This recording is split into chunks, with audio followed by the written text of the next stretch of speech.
2015. Welcome to the regular meeting of the Los Angeles Board of Police Commissioners.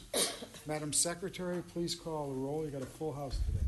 Good morning. Let the record reflect Commissioners Soboroff, Madison, Figueroa Villa, Kim, and Saltzman are present, and we have a quorum. Number one on the agenda, Commission comments. Commissioners, any comments? I just have one, and that is that Commissioner Figueroa Villa and I and my grandson represented the police department represented the police commissioners in the Kingdom Day Parade. The police chief was there, and many of my friends in blue were there, so it was probably the largest and most attended parade that I'd been in maybe the 7 or 8 years since I've been doing this. So it was wonderful. That's Great. it. Great. I just have one comment. Yesterday, at a meeting of a service provider called the Fulfillment Fund, the folks came in to meet with Chief Pasinger and I about some things that they wanted to do for the cadets, which is nice when people come in saying positive things. And we had a meeting, and one of the people during the meeting said, you know, I just can't believe we're having this kind of meeting at the LAPD. This is the kind of meeting we would be having at a nonprofit or a group of service providers. And it was sort of an eye-opener for me, and I thought it was a great compliment to have service providers like that saying this is a remarkable place on the 10th floor of the Los Angeles Police Headquarters to be having these meetings, talking about the concern for the kids and concern for community policing, and I thought it was important. That's it. Okay. Item number 2, the report of the Chief of Police, Chief Beck. Good morning, Chief. Commissioners. And I want to thank not only Commissioner Madison, but the people of Los Angeles for the Martin Luther King Day Parade. It was a great event. A lot of very, very positive feedback in a time when you might think that things would be more difficult. So we enjoyed it, and the department was well represented. I'm not going to report on crime statistics today because it's still too early in the year. There's in a state of great fluctuation. But I did have something that I thought was very timely and important to bring up for the Commission. There have been a number of articles in both the local papers regarding homicides and the investigation of homicides, and looking at that in a historical perspective. And something of great importance is going to happen to homicide investigations in Los Angeles, and that's the retirement of Detective 3, Supervising Detective Sal LaBarbera. Sal, seated in the front row there, trying to avoid eye contact with me while I talk about him.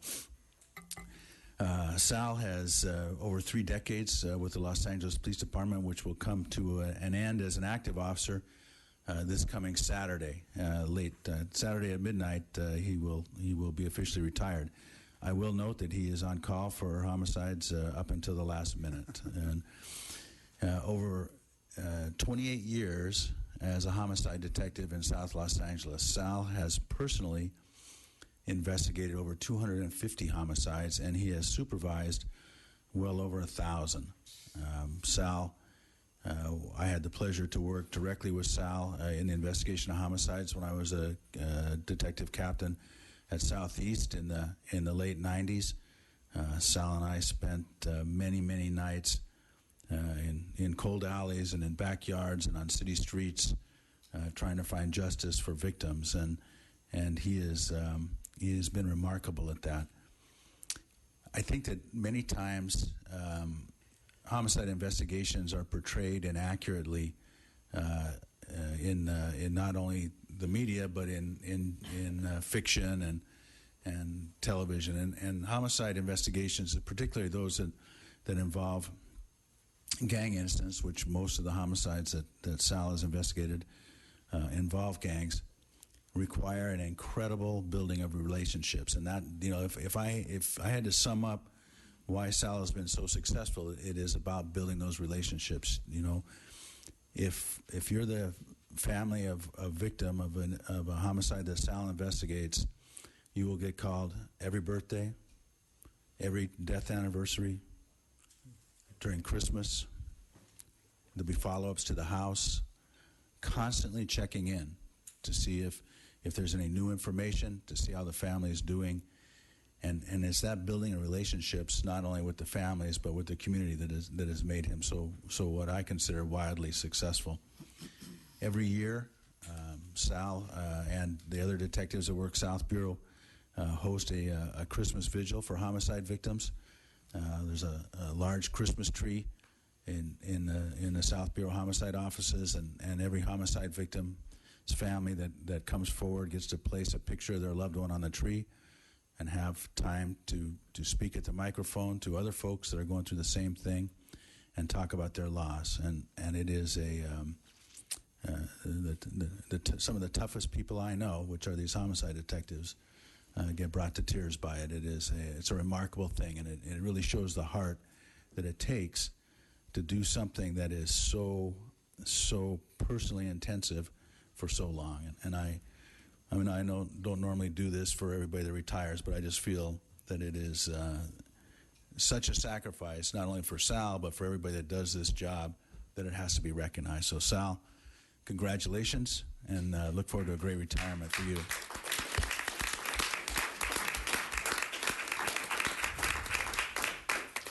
And I'll close my comments. I'll just talk really briefly about personnel statistics. We have 9,884 Los Angeles police officers. We have a class of 51 starting at the end of this month. 2,716 civilian personnel. We have 254 line reserves, 144 level 2s and level 3s, and 6,002 cadets. And that concludes my report. Sal, the microphone's open.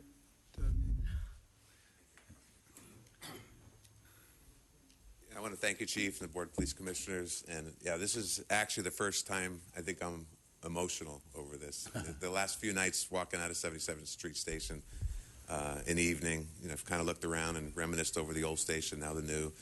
And I think it's kind of hitting me now that this is my last week. But really what I represent are the homicide detectives that do this job day in and day out. I really want to thank the city, our community members for the city of Los Angeles that have kept me safe and kept us all safe during the years, that at least that I've served. I was raised in South Bureau by LAPD, and in my retirement, I'll be back. I'll be supporting through boosters and a lot of charities that'll help the police department, particularly the homicide unit in South Bureau. I want to thank everybody very much. Thank you, Chief, for the kind words, too. Thanks. Thank you, sir. We do have two public comment cards on this item. We have Mr. Herman and Mr. Hayes. Mr. Herman?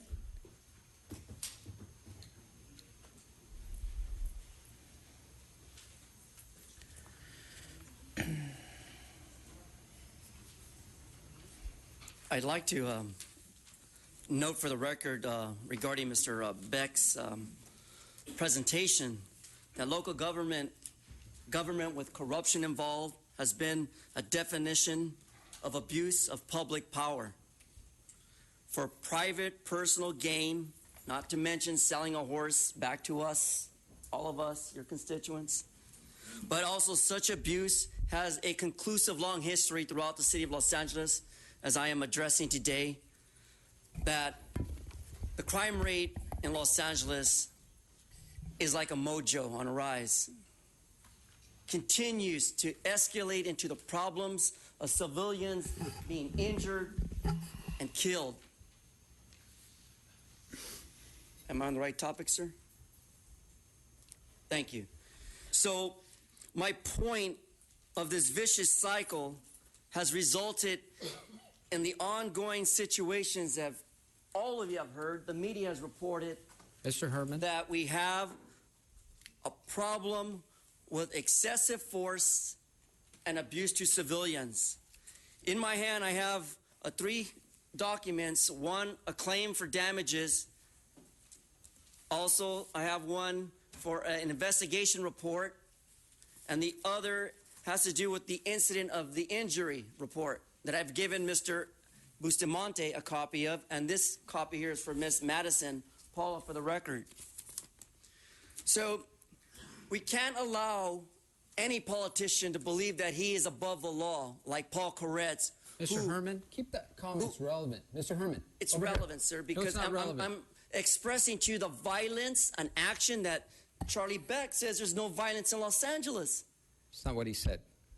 I'm saying it to you as a constituent, a person who knows more about what happens out there in the streets that don't get reported. Thank you. Next. And I can't finish my 10 No, seconds. you can't. because I No, was you can't. You're interrupted? done. So you're Next. censoring me. Yeah. Well, I don't know what I'm doing. I'm just, Censorship. Thank you. Mr. Ted Hayes, please. you had enough time. Mr. Hayes, welcome, sir. Thank you, sir. You know, that's a very disarming manner you have. Welcome. No one else has ever done that. And Well, I do welcome you.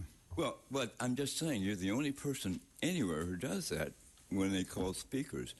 And I say it's disarming because I think it kind of chills the heat a little bit. But anyway, since the That's the purpose of it. I know, Sir. Chief, I heard you use the term sacrifice, and I would hope we investigate what that term means. In very primitive times, they would put a virgin on a slab and stab her so the crops would come in and whatever else. That was sacrificial. You know the thing about tearing the baby into, all that. But sacrifice has a very important meaning. It means some deliberate loss. I don't think anyone that I knew in Korea deliberately lost their lives. Their lives were taken from them, stolen, whatever, but not a sacrifice.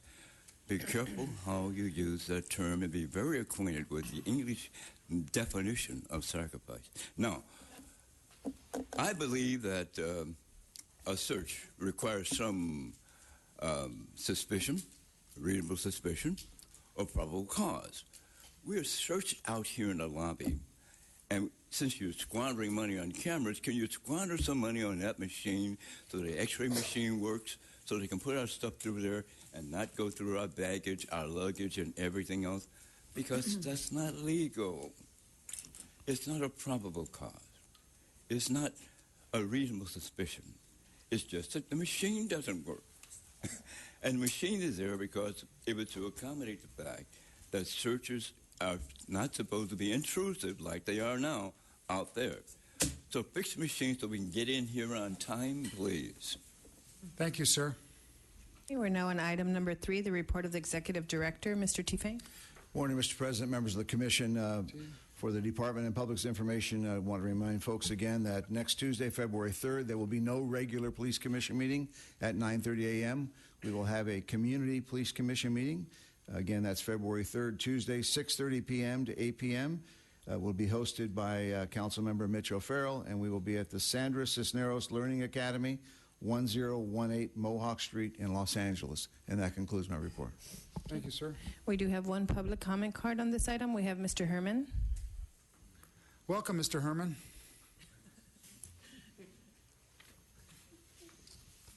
Boy, Steve, you guys forgot to give this to Miss Madison there, please, for the record.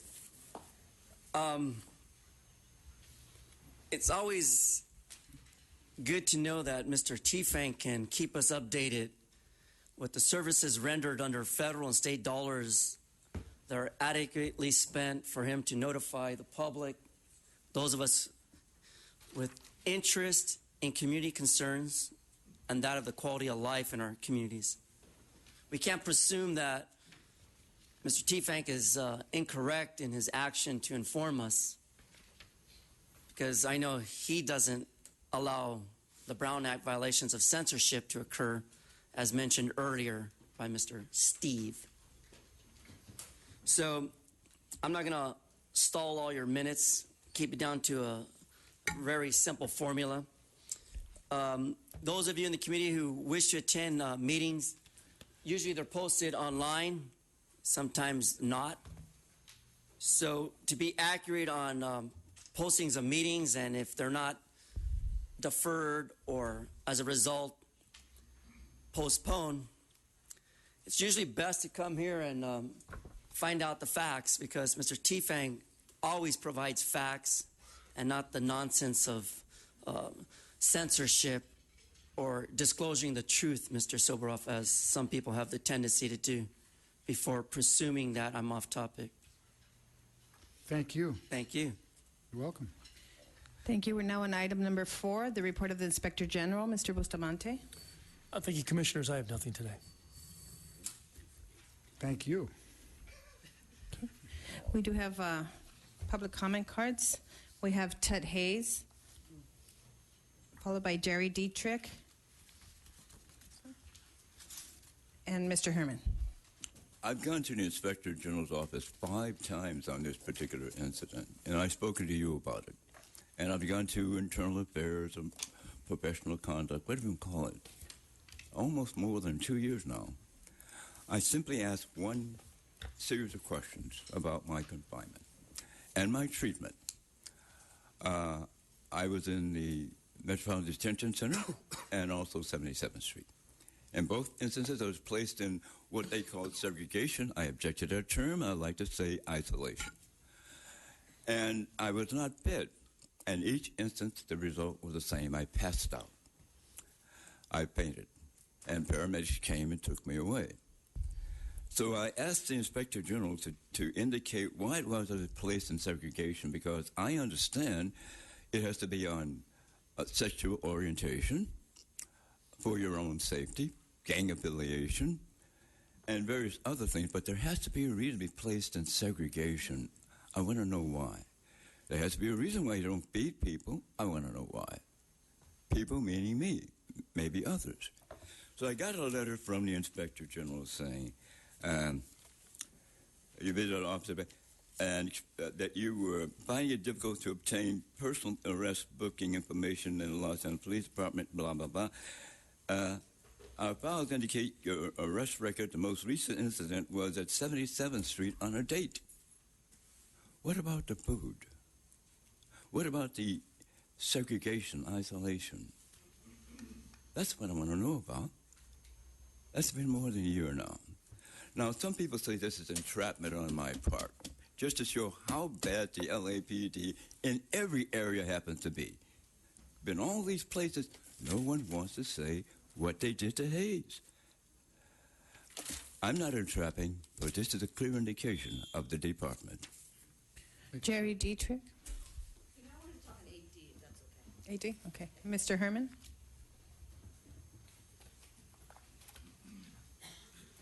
So in my hand, I have from Lucille Roybal Allard's office to provide the police and firefighters with the training and equipment they need to respond quickly and prioritize prevention. It's called being safe in your community. And I'm going to hold Inspector General Mr. Bustamante accountable if he doesn't do the background check on the incident regarding Mr. Paul Corrett's action of assault towards me in October of 2014, just for standing at a podium and addressing the gentleman under Nickelodeon Peppa Pig. Mr. Herman, keep your comments relevant, please. They're not relevant. It was just a They're form not of relevant. speech of criticism because Not relevant. he violated my rights What to he- expression right, what at he a did- podium in public comment. Right. But What he instead, did at City Council is not relevant here. But instead, this unhuman person took his hands upon me the way some of you would probably take the action. Listen to me. It's not relevant. It is relevant, sir, because the incident occurred and happened to me. It can happen to anyone here who is related to issues of the First Amendment right and their constitutional right and the Bill of Rights to be heard, not be subjected to the conventions of Steve Soboroff to be criticized and told jokingly, you're done, whatever.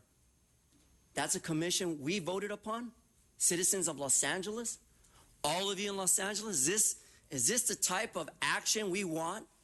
I'm a Hebrew.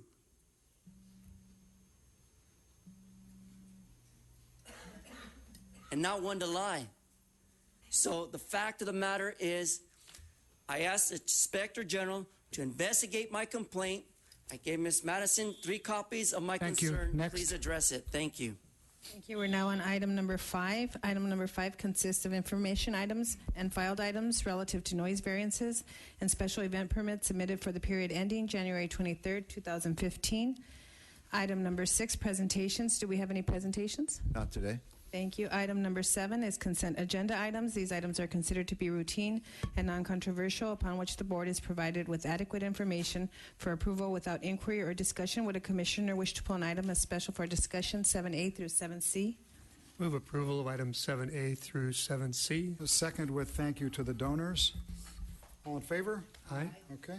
Thank you. We're now on item number 8, regular agenda items.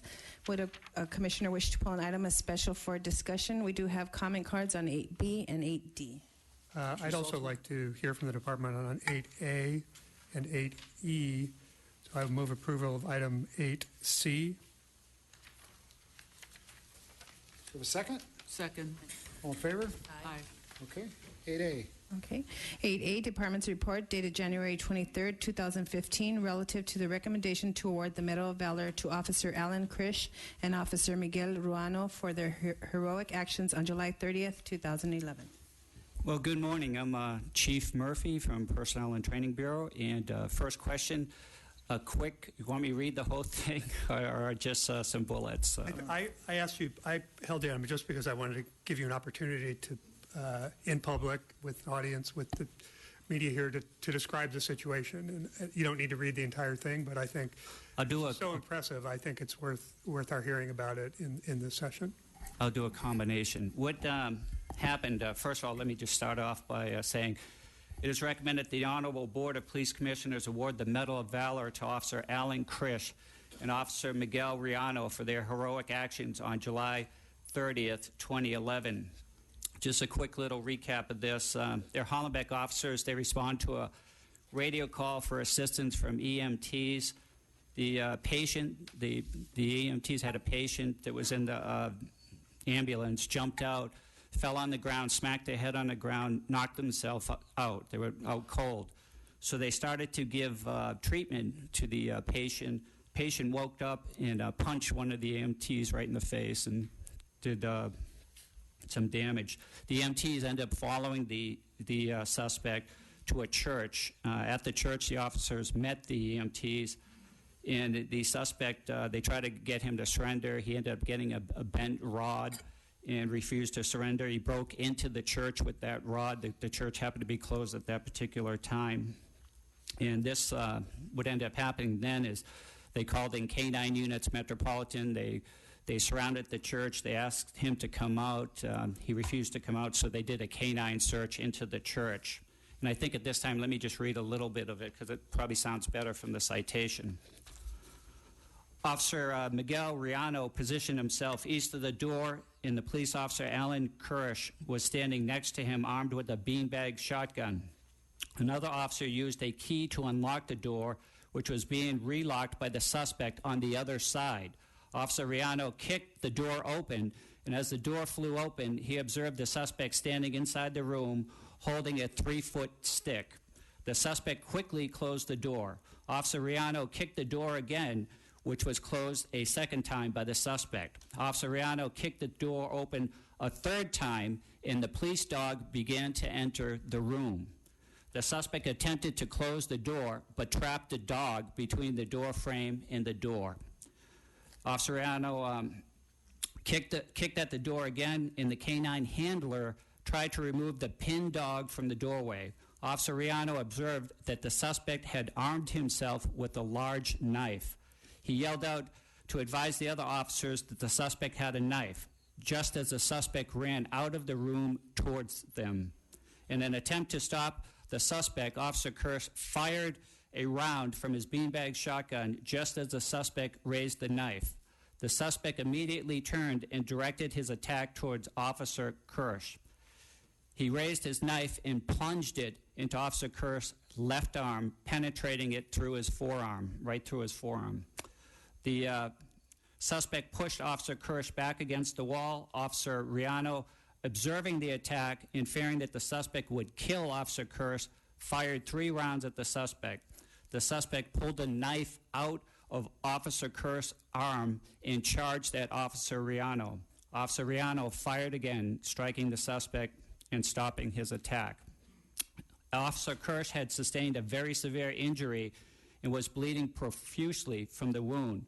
The officers on scene managed to slow the blood loss and located the EMT that originally reported the incident to assist with the treatment of Officer Kirsch's injury.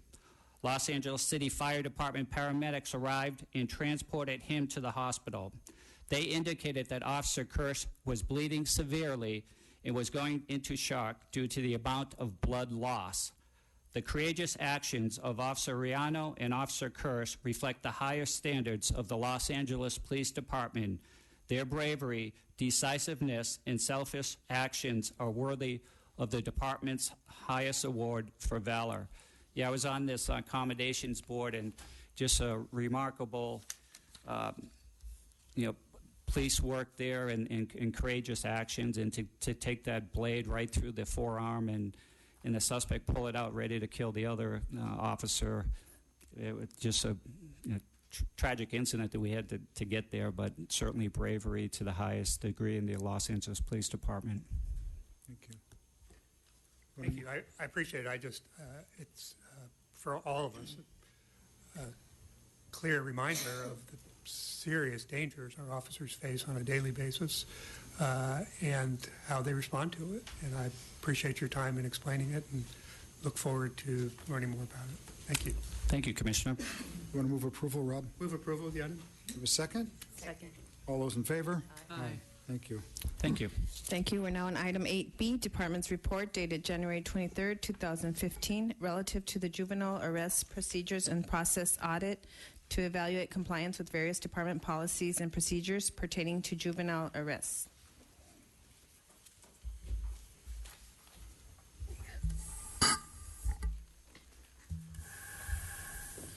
Morning, gentlemen. Good morning. Jeffrey Phillips, Police Performance Auditor with Internal Audit Inspections Division. Commander John Peters, newly assigned as the Assistant to the Director of Office of Operations. Good morning. Well, if your heart was pumping with that story, we're going to bring it down with talking about an audit. Thank you. Before you have the juvenile arrest procedures and process audit. This audit has been conducted before in the past, although we went ahead and took a different approach this time around. We went ahead and looked at two populations and derived two samples from those populations. The first one is juveniles taken into custody that were 14 years of age and older, and we refer to them as the main population. And the other sample was juveniles that were the age 13 and less, and we refer to those as the Gladys R population. Both objectives 1 through 9 were applied to both the populations. However, the Gladys R population, 13 years of age and younger, had one additional objective, which was looking at testing the Gladys R questionnaire, which is required for that age group when they are interrogated in regard to the crime. As you can see from the results, both samples, the results were consistent in that as far as the compliance with the objectives, and then also consistent with objectives 5 and 6, which were two objectives that the department needs to improve on. And both of these objectives dealt with the documentation of phone calls, timely phone calls, and documenting when these phone calls or when phone calls were refused by the juveniles. These phone calls are documented on a juvenile arrest supplemental form, and really it's incumbent upon the officers to complete the form in its entirety, and for supervisors to, when they're reviewing the arrest package, to review that supplemental form to ensure that it's being completed entirely. In fact, notwithstanding the high compliance with the other objectives, there are 6 objectives that also tested certain aspects that are also documented on the supplemental form. And so just making sure that this form gets completed in its entirety would really help out. We did go ahead and make some recommendations, though. We recommended that police training education go ahead and devise some roll call regarding the telephone calls and documenting everything in regard to making telephone calls or when they're refused.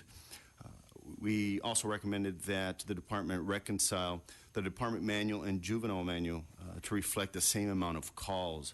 The department manual states that juveniles can get 2 calls, while the juvenile manual states they can get 3 calls. And this caused some confusion based on the feedback they received from the various areas. And the third recommendation was in regard to there's a box on the supplemental form, and it states 625 WIC, and just adding some verbiage explaining that this box only needs to be checked off and that the Miranda be advised only when not interrogating. And so this also caused some confusion when the juveniles that are being interrogated and those that are not being interrogated, and when you check off the box and when you don't check off the box. So maybe just adding some verbiage on there would clarify for the officers when they're completing them. And that concludes my summary on the audit. I'll go ahead and hand it over to Commander Peters in regard to actions taken. Good morning, Commissioners. I'm excited and honored in my new role to be working closely with you on some of these issues. As it goes to this audit, I'm going to cut right to the chase. I think overall we performed pretty well, but as was noted, there's a couple of objectives where it appears there's a lot of room for improvement. I think the most important thing that has come out of this audit is the department has recognizes that there is a conflict between our department manual and our juvenile procedures manual, and a conflict in terms of what's required, and then also factoring that in what's required by law, which is where we really want to be consistent with that. So having said that, one of the things that's been in place is, and a project was initiated with Planning and Research Division to deconflict and rectify those 2 manuals so that the policy is consistent and more consistent with the law. So that project has been prepared. It's in the e-review process. It's been presented to the City Attorney's Office. They have made some recommendations. That feedback is being documented now, and we look to have that out before the end of the year. With that deconfliction, there will be a special order that will be addressing that, and in that special order, there'll be changes to the detention logs. So we have detention logs when any time a juvenile is taken into custody. There's one for secured detention and one for non-secured detention for the juveniles. And currently what you have is they're all logged in on several entries on one page. The new one is designed so that it's one entry per page per individual, and there is a series of questions that requires the watch commander to ask the officers to make sure that all these things are taken care of and the check boxes are in place to resolve that. So that will be coming on board. Also, we'll be activating a field notebook dividers for the officers that reminds them of all the things that need to be done. And again, that special order will be published later this year, and at the same time, the juvenile manual will be updated, and consequently, the department manuals to make sure that we're consistent on those accounts. If you look at objective number 5 specifically, and you look at the failures and particularly the main population, we had 36 failures, but out of those 36 failures, the calls were made, and where the confusion is into the application of the policy and the law is whether those calls need to be made within the first hour. Mm-hmm.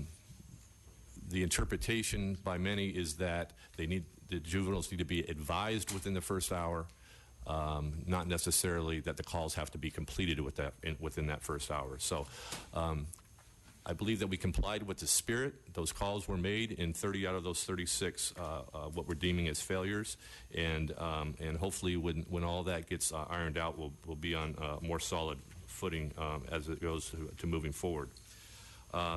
specifically as we address objective number 6, the documentation of the telephone call refusal. In my analysis of looking at that failure, we had in the main population 41 failures, and out of those 41 failures, what it came down to is that there's an attorney box that needs to be checked. 38 of those 41 failures were just because that attorney box had not been checked. And again, I think our movement to clarify this will help. I think in a lot of officers' minds, they don't understand that the calls are required to the parent or legal guardian and an attorney, not or an attorney. So it's and an attorney, and I think maybe for some officers that the recognition that a 12 or 13-year-old minor that's in custody has a lawyer, on retainment or something like that, it gets overlooked, and so we're going to fix that piece, and that those boxes will be checked consistent with the changes that are being made. So that concludes my presentation. The last thing I just wanted to mention is that we also put out a notice in October from the Office of Operations as a reminder to all personnel this importance and significance of completing the documentation properly and checking those boxes. We'll be doing a spot inspection here next month to see if that notice has had an impact or not. And that concludes my presentation. Questions? Anyone? I want to thank you both. First, Mr. Phillips, for the separation in the audit itself of the two populations, and the explanation of that I found particularly helpful. I appreciate that. And Commander Peters, the response is also quite helpful, and it seems like things are on track. If my colleague, I guess one question is whether you think, how long you think it will be before the special order comes back to us, and when we can get a progress report on the changes that you've been talking about? It's a great question. Second day in the chair. So I've been told that it's going to be out, and I will get more definitive information on that, and it's my desire to move that forward as quickly as possible. Great, thank you. Here we do have two public comment cards. We have Taru Williams and Tut Hayes.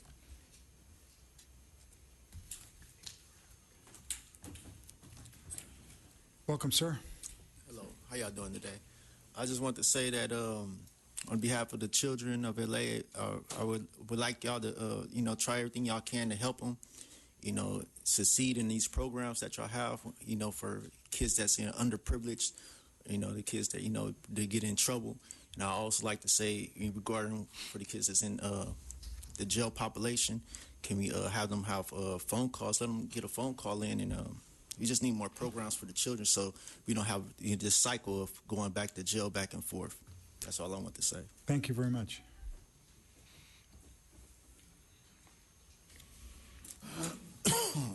As I recall, I didn't hear much of what the officer had to say, but his opening remarks pointed out there's a conflict with some kind of procedure and the law. That harkens back to 851.5, where it points out that if an arrestee, adult, has children, there must be notification, some way to take care of the children. If mom and pop are in jail and their children are sitting at home by themselves, some agency, some authority has to be notified, and the police have the obligation to make that notice. So that's why it's important that 851.5 be adhered to. Not only does it provide all the congressional laws to protect an arrestee or defendant, it also goes beyond that. It talks about what we do in a same population with our children when parents get arrested. This is a commonplace situation that the parents and the guardians go to jail and the children are left to fend for themselves because no one knows, particularly if they can't make the phone call, whatever. Now, on the phone calls, when they take your cell phone away from you, you cannot make a phone call. I don't know my son's phone number. My phone does. So they take your phone when you're arrested and say, oh, call your lawyer, call your family member, call your bondsman. How do you do that? De facto, it's impossible. But that's what 851.5 provides. It's also the care for the juveniles that you may be guardian of. So it's important to adhere to the law in order to protect other people who may not be involved in criminal activity. But as a civilized society, that's what we do, don't we? Thank you. There are no other comment cards on this item. I move approval of 8B and with a request to Commander Peters to fill me in about 90 days as the status of the various changes. And you're welcome to send a report to the entire board. But if you prefer just to send it to me, that's fine. But I move approval of the item. Second. All in favor? Aye. Thank you. Good job, gentlemen. Thank you. We're now on item 8D, Inspector General's report dated January 23rd, 2015, relative to the review of suspicious activity reports during fiscal year 2013-2014. Thank you, Commissioners. I have coming to the table from my office Assistant Inspector General Kevin Rogan. Good morning. His shop was responsible for investigating and preparing the audit. As you may recall, Commissioners, this is the second SAR, Special Suspicious Activity Reporting audit that we've conducted. The first one was more than a year ago and looked at about a quarter's worth of SARs. And this year we look at a year's worth of SARs. What is different than the way we treat this report than we do our normal audits, as you'll see and you'll recognize when you look at some of our other audits, we take percentages and we'll examine the information and make certain assumptions based upon the samples that we have. This was such an important issue and something that was important both to Chief Downing and to myself. We wanted to do a 100% sample, look at absolutely every SAR that went into the system, do a quantitative assessment of it as well as a qualitative. And what I mean is we were looking at the system to make sure it worked the way that it was supposed to work as the Commission expected it to, and also do a qualitative assessment where we look at every single case for any issue that may present itself, whether it's a constitutional issue, whether it's something that needs to be dealt with in training, whether there's even racial profiling there. And so in this case, in this audit, we looked at the fiscal year from 2013 to 2014, and we identified 215 SARs that were collected by the department. Of those 215 SARs, 161 of them were affirmed and sent to the JRIC, and the remaining 54 SARs were unfounded. And you'll see within the report some of the format changes from this past year to this year, where we identify things in a different manner and we give much more detail. That has come about because of our contact with the community. In the first SAR, we met with 500 or 600 people, whether it be community activists and grassroots leaders. Wait, you just said you met with groups prior to doing doing the audit or as part of the audit? Yes, we did it the first time that we did it, and it was so successful in the way of the feedback that we got and the way that we actually wrote the audit that after our first audit about a year ago, we sat down with community groups and asked them, what can we do to improve the audit? What additional information would you want? And then when this audit was close to completion, we again went out to different groups, whether it's grassroots organizations or national civil rights organizations, and asked them what data is missing, what would you like to see as far as the format goes, so that we could give something that would be easier for the end user, something that they could look at the information and have some level of confidence that we were going through everything in a meaningful manner. Were there groups that tried to reach you that you didn't get to meet with, or no? Every group that reached us, we were able to meet with. We also worked with the Human Relations Commission, and then also I met with several civil rights organizations, including the ACLU, and talked and previewed this report and talked about some of the issues that they had, some of the concerns that they had, and some of the additional data they wanted included in there. So was this outreach? I'll let you go after, but was this outreach beneficial to you in doing this?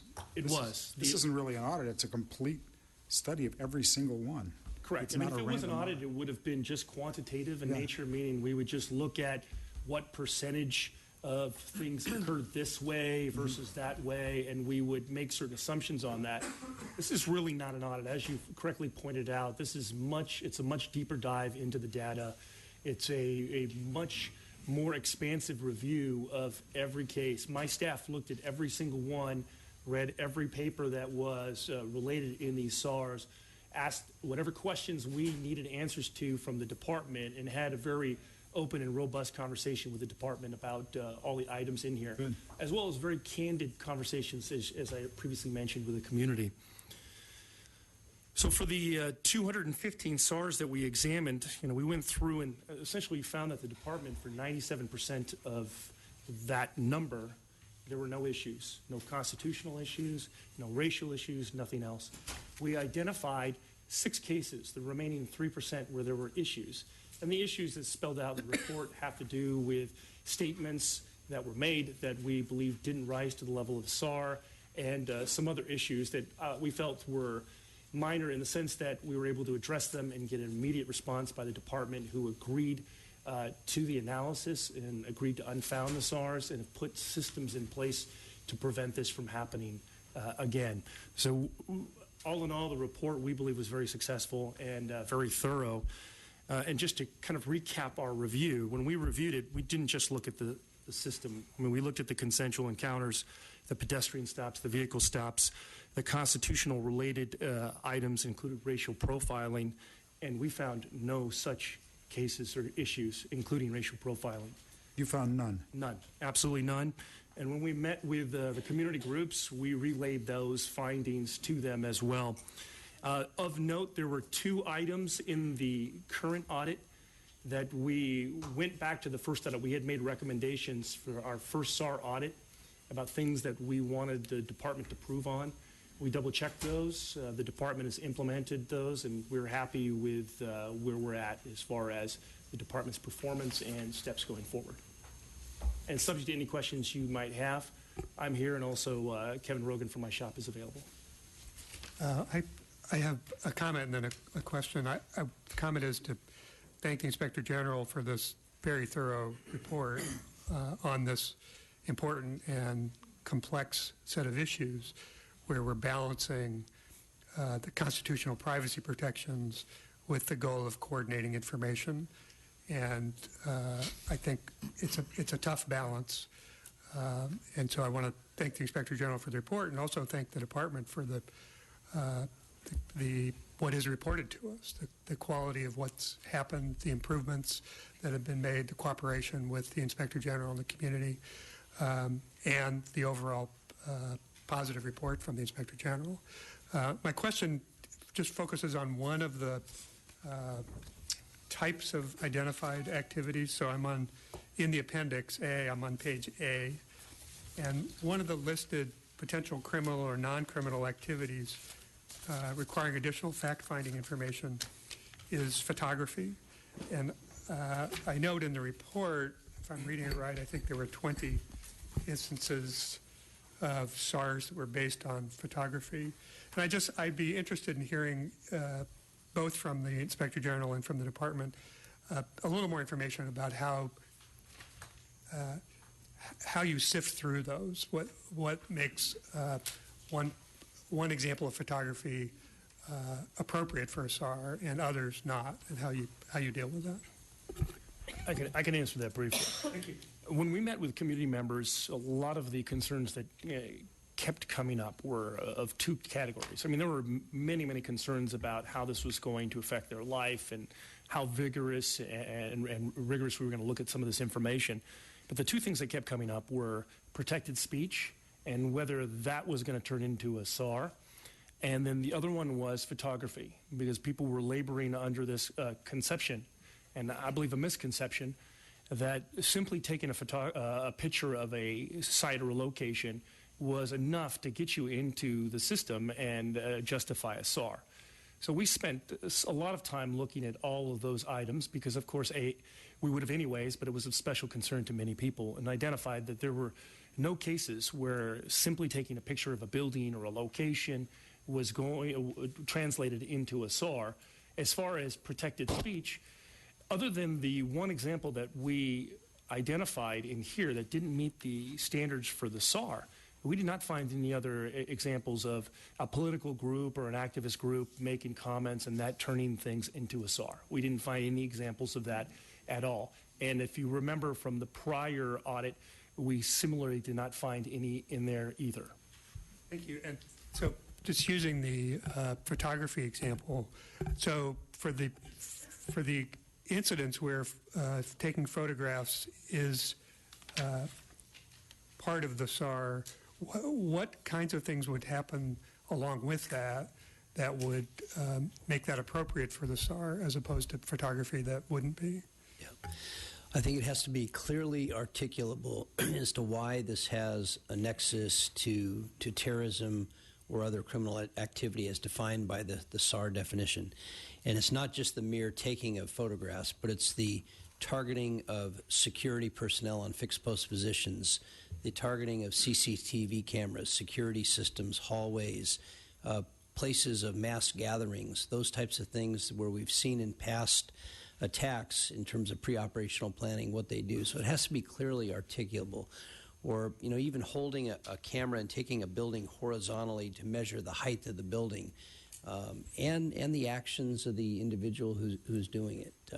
Now, there have been reports by communities of people taking this, and the vetting of that, even before a SAR is taken, has revealed that, you know, it could be an architecture student at a university as part of a class project. But in the cases that we have, it's very clearly articulable as to what their intent is in taking photography of the target locations and the type of critical infrastructure that they're looking at as well. Thank you. I appreciate that. Mr. Saltzman? Yes. Just to emphasize that a little bit, you know, one of the cases that we had was photography. And to give you an example of the level of testing that we did, we not only inquired with Captain Sambar about what building was taken, and there were specific details about that building that might be enough to signify that it was an interest of particular location, but we asked who took the photo. And it was described to us about the officers who took the photo and their training and expertise in recognizing the nature of the target, what actions the officers took after they identified the people taking, because I wanted to know if you really thought it was that important, did you do anything else with it? And the officers did indeed engage in follow-up, and then what the home unit did with the follow-up information. So I think we put them to a rigorous test to show that it was not simple photo taking, that these are people with expertise in the area, and they're able to articulate to a great degree on why that particular instance became a SAR. Thank you. That's very helpful. I appreciate it. Because the four newer commissioners weren't appointed at the time the first report came out, I just have some background information questions. So after a SAR is undertaken and the information is sent to JRIC, do we know what those outside law enforcement agencies do with the data? Or do we have any sense of that? So, so it looks like the department has very specific guidelines with respect to the data storage and the destruction of that data. So I'm just for my own information, I'm wondering what the outside federal law enforcement agencies might do with that data. Do we have a sense of that? Sure. Thank you very much, and I appreciate the opportunity to explain to you the levels of review, as was pointed out earlier, and the information as it goes over to, in our particular case, it is the Joint Regional Intelligence Center, which is a hub, so to speak, of the information received from 7 counties within the Los Angeles area that encompasses from San Bernardino to the south to San Luis Obispo from the north. And the information, once it is vetted and does rise to the level of a SAR, or for the Los Angeles Police Department's purposes, or for the sheriff's purposes, what's called a tip and lead. That information then will go into a sharing environment, and that is used to provide pieces to the puzzle, so to speak, because one particular information that might go in would be photography, as Chief Downing identified, and somewhere else, for instance, it may be some other behavior, which is of the 16 behaviors that would be critical and that has been evaluated by law enforcement, Department of Homeland Security, and many agencies as to the validity of how important that information is as identified and collected and then shared.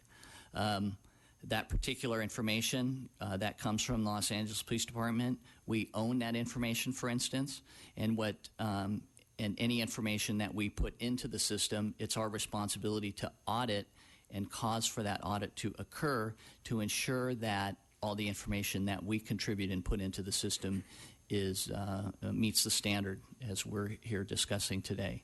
And if after that information is shared into the system, if it is viewed later as not rising to that level or unfounded, then we go in and purge that information so that it's no longer in that environment. So there aren't other layers of discretion with different standards of discretion to determine whether or not information is unfounded? So for example, the department determines that it's unfounded and then stores the information for 1 year and then destroys. The outside law enforcement agencies no longer have access to that, or do they also have discretionary authority? At the time we purge it, it's purged from those systems as well, so they no longer have access to it. I will say that we follow the federal standard, the 7 criminal behaviors and the 9 non-criminal behaviors. And I would, with the 64 major cities across the United States, we helped develop the SAR initiative, which became a national program federally.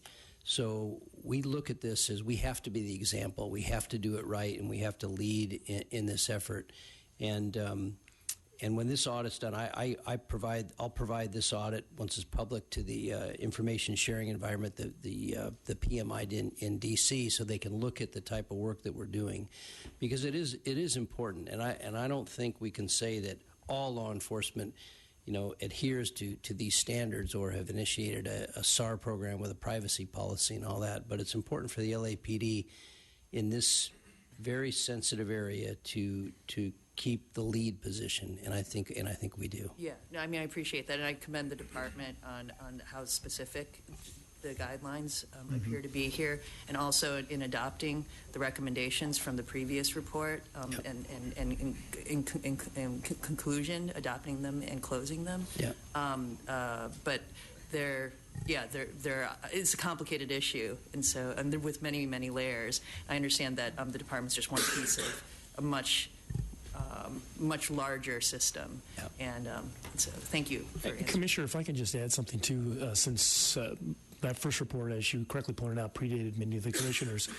One of the reasons that report came about and we are continually auditing is because Chief Downing actually asked us to come in and look at it, and asked us he'd make everything open and accessible for us to review so that we can look at everything and try to work with the community members and engage and be as open as we can with a lot of this information. And that relationship and partnership has kind of continued on. Our ability to talk through several of the issues that we see during the SARS process and being able to talk about, the difficult review process and some of the fact patterns and the community concerns is ongoing. My team is constantly in contact with Chief Downing's team. Chief Downing and I regularly talk about this issue. We talk about the community outreach piece of this as well. So as far as I'm concerned, as far as the transparency to my office and the ability to look at things and have those meaningful conversations, that's there. And we'll continue to take a hard look at it, and we'll continue to do it in the same format, which is the yearly review of every SAR that's in the system and look at it in both a quantitative and qualitative manner. I have one question, and I'm just confirming what I think you said, and it is that for the SARS that the Inspector General's office identified as not really being SARS, and that's the category of unfounded, right? Then you notify the JRIC? Yes. And then the LAPD deletes and JRIC deletes.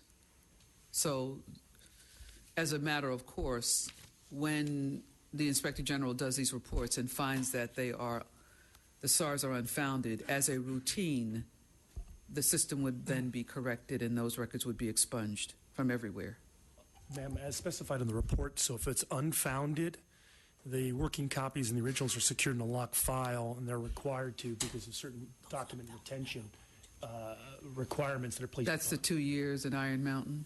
Correct. Well, it's a locked file. It's on page 2, the third paragraph down. It says the unfounded paper SARs Both working copies and originals are secured in a locked file cabinet at MCD for 1 year or until reviewed by the OIG and then destroyed. If I may offer some clarification. First of all, any SAR that we as an organization receive that is unfounded, those are not shared with the Joint Regional Intelligence Center. We learned from previous working through this and concerns that we don't want to knowingly contaminate a system of a sharing environment. So first of all, the SAR process, if it is unfounded, it's not shared and it does not go into the sharing environment. However, I think what I detected, maybe one of your concerns, were these 6 SARs that initially we believed rose to the level of a SAR standard that were then unfounded by our meeting and conferring for the audit. We ensured that those were then removed from the sharing environment and purged, and the audit was part of the audit was to ensure that that was done, and we show proof that that was done for the purity of the audit and the whole system. So there are numerous checks and balances in place to ensure that that information is taken out of the system. But I'm sorry. And so as a routine, what happens is the information is shared before you complete the audit. Is that right? I think what I'm getting at is if the SAR is collected and if your audit might determine that it's unfounded before that information is even sent to JRIC, or does that not happen? Is it already out there and then has to be pulled back? I don't know, I can let the chief correct me if I'm wrong on this, but from what we determine, so if we come in and do an audit and we do a year and we disagree and we think that there are a couple SARs that should not have been determined or categorized as a SAR, and we talk with the department and they unfound it, so they'll essentially send a letter. It's already been communicated to JRIC. They'll send a letter to JRIC saying it's unfounded on our end, and then they'll take all of the measures that Captain Sandbar just said to purge it from the system. Yeah, kind of an example of that would be a terrorist screening center hit, right? When an officer makes a stop and this individual's in the database, we've been taking a SAR on that, but when you really look at it technically, it doesn't fit the criteria, the federal standards for taking a SAR. There's already a different mechanism in place to report that. So at this time, we don't take any SARs on TSC hits. That would be one example. Okay. Okay, we do have 17 public comment cards on this item. We'll begin with Kai Utsumi, Pete White, Esteban Gill, and James Lafferty.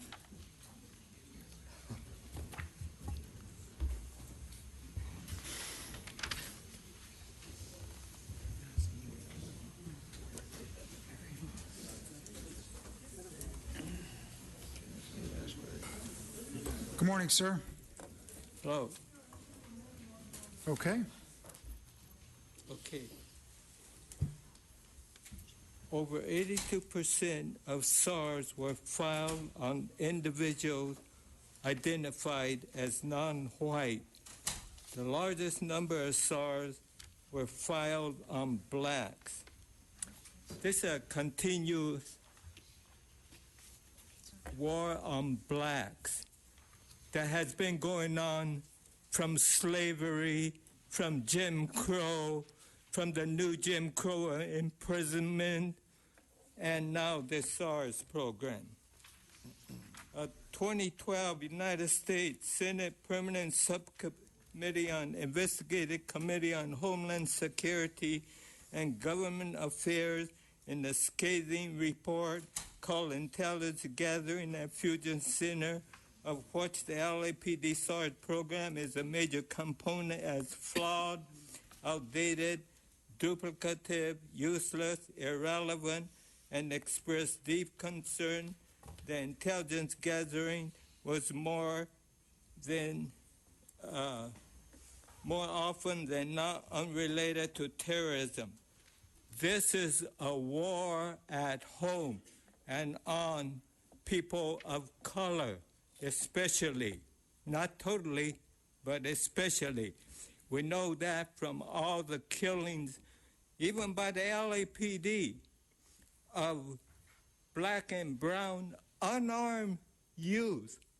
We know that the police the black and brown community different than how they police the more affluent communities. You know, and why is the black community always the poorest, and the brown community also very poor? Why is that?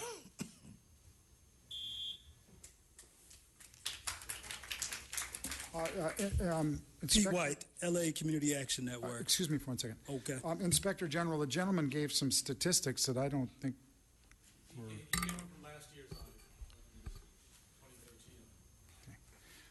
We've had discussions with the community groups before. Intimating that there's racial year- profiling in SARS. And we told them it was incorrect before. The numbers were so small last year.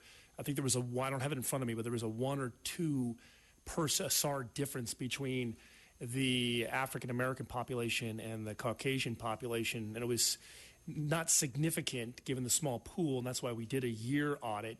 And if you look at the tables on pages 3 and 4 of this year's audit, and you combine the actual sustained SARS with the unfounded SARS, the category is overwhelmingly white makes up the largest category. Then it goes into black, and then if you look at Hispanic and Asian and Middle Eastern, it's quite insignificant comparatively speaking. But you said that you looked at every one of these cases, and you didn't give one indication that there's any sort, from your independent position and your team, of racial profiling in these SARS reports. Is that correct? Well, it's correct. I mean, I think the thing that people need to be cautious about is people want to just use stats and start looking at numbers and start examining things. What you need to do to be able to examine whether something happens is to really look past the stats at the individual cases and examine each and every one of those to figure out if you have a pattern.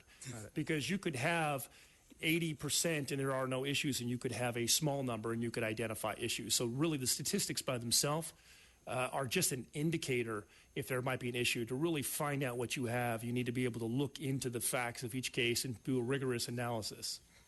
Okay, sir. We didn't touch any of your time, so your time's just so my name is Pete White, and that was total gobbledygook. I mean, he went way down the rabbit hole and sort of disrespected the work that this department has done in terms of research and stats and your own audits. And it's interesting the amount of banter. It's almost ad nauseum banter going on between Bustamante and Soboroff around this issue of race. It was a hard question then, and it's a hard question today. The See Something, Say Something program is much more than a tired trope, right? It forms the basis by which racial, religious, and other types of profiling is reinforced, rewarded, and legitimized. It's coded language that encourages behaviors deeply steeped in racist attitudes and beliefs. But you've heard this before because we've been here. We've said this before, and this is why you're going back and forth now. In 2013, your stats, your research said over 82% of SARS were filed on non-whites, with the largest number filed on African Americans. That was 2013. The latest audit, and disproportionality really has, its place in statistics. The latest audit continues this trend with 30% of total SARS being filed on African Americans, who make up less than 10% of Los Angeles. This is important, at a rate 3 times higher than other communities. So for me, if Black lives truly matter in Los Angeles in this department, based on this conversation, they only appear to matter when being surveilled, spied on, and executed. This is a message being established by this wanton program, and that back and forth banter trying to convince us that, there was no racial profiling, there was no racial animus, only confirms for us that it exists. And more importantly, your data confirms it in 2013 and now. Esteban Gil. Welcome, sir. Hi there. I would agree with the gentleman. It seems that the Inspector General and the Commission doth protest a bit too much. on this subject. Excuse me, I didn't hear what you said. Doth what? Protest a bit too much on this subject. Ironically, I think it's difficult for many of us to accept with a straight face that there's no racial profiling going on when, of course, as Mr. White said, 30% of SARs are filed on black people. 50% of SARs filed on women are on black people. And 81% of these are originating out of communities. That's untrained community members whom we're relying upon their preconceived notions and biases to begin with. Of course, the greatest and most convicting indictment of the See Something, Say Something program is that of George Zimmerman and Trayvon Martin in Florida. The first words out of George Zimmerman's mouth when he called the police on that fateful night were, "I've seen someone suspicious in my neighborhood." Of course, See Something, Say Something implies a third non-stated objective, which is do something. And in that case, we saw what happened. A young man of 17 years old lost his life that night for holding a bag of Skittles. We need to look at the SAR program in the larger context of surveilling, spying, and infiltration that the LAPD pioneers. When we link the SAR program to other policies such as the trapwire technology, Stingray, high-definition cameras, automatic license plate readers, predictive policing, the Safer Cities Initiative, intelligence gathering guidelines on political groups, the Joint Terrorism Task Force, the JRIC or the Fusion Center, and so on, what we have is an ever-expanding and growing state surveillance apparatus. This is a department that takes up 55% of the city's budget. The one last thing I want to say is that, recently Chief Beck has written to Google condemning the Waze app, which allows us civilians to track the locations of officers. Thank you, sir. Next. But this program Thank you, sir. Next. James Lafferty, and then the next four speakers, Jerry Dietrich, Kwasi Nkrumah, Noemi Welcome, Mr. Gill, Lafferty. and Anna Marie. Yes, hello. Yes, Jim Lafferty, National Lawyers Guild. I join in the comments of the three comrades who spoke before me, so I'll try not to be too repetitive, although I'm a bit offended with the notion that a 300% to 1, 30 to 1 profiling of African American sisters and brothers somehow does not constitute racism. And in a time when we're trying to address that problem in this society, this report just makes matters worse. I think it shows we have a long way to go. It's not surprising when you have neighbors really spying on neighbors or reporting on neighbors. We know what the report does tell us. What I find interesting about these reports, because I don't think they really tell us much of anything that matters, is what we don't know. Over here, there was a reference to checks and balances. Well, I'll tell you one check and balance that isn't there. If somebody drops a report on me, neither I nor my lawyer know about it, nor do we get a chance to refute your decision about whether or not it's worthy to be considered a SARS or not. So the only checks and balances are within the police department themselves, and that's not a definition of checks and balances that I've ever heard before. So it's a secret program. It has no due process. It violates the Constitution, for God's sakes. Here's something else we don't learn from the report, but we ought to know the answer to. And I think I know the answer to it, and I would challenge this police department or this board to tell me I'm wrong. Show me any one of these suspicious activity filings that led to a conviction, that led to an arrest, that stopped an act of terrorism. You can't do it because it didn't happen. So that's why the Senate committee that was looking at this knows this is BS and a waste of money and personnel. And speaking of money and personnel, you're always telling us, Chief, you don't have enough personnel. How many personnel are working on this stupid SARS program that produces nothing to make our community safer? Tell me that. How much money, how much of my tax dollars are going on a program that the Senate committee said is a useless program, an unconstitutional program? It doesn't make us safer. It has not prevented crime or terrorism attacks. It must be abandoned. Thank you. Jerry Dietrich. Welcome. Hello. My name is Jerry Dietrich, and I'm with the LAPD Stop Spying Coalition. To begin with, I want to go back to the past. What Jim, much of what I'm going to say has been said by other people, and we're all going to keep on saying it because you guys don't listen to it. We've got to keep on saying it and saying it and saying it. So, in 2012, the Senate had an audit where they reported that the SAR program was flawed, outdated, duplicative, useless, and irrelevant. And to me, that says it all. I mean, why even bother? Since 2012, that's the answer. So, well, a thing about the racial profiling thing is that the gender data shows that black women accounted for 50% of the SARS on women. And black women are not 50% of the women in LA County. I promise you that. It's fact. It's no reason for that. And to me, that's saying, wow, maybe there's some racial profiling going on. Maybe there is. But anyhow, I'm going to read you our demands. Order an immediate end to the LAPD suspicious activity reporting program. Rescind and expunge Special Orders 11, 1, and 17. Terminate the iWatch program. Hold public hearings and use your subpoena powers to investigate our human and civil rights violations resulting from these programs.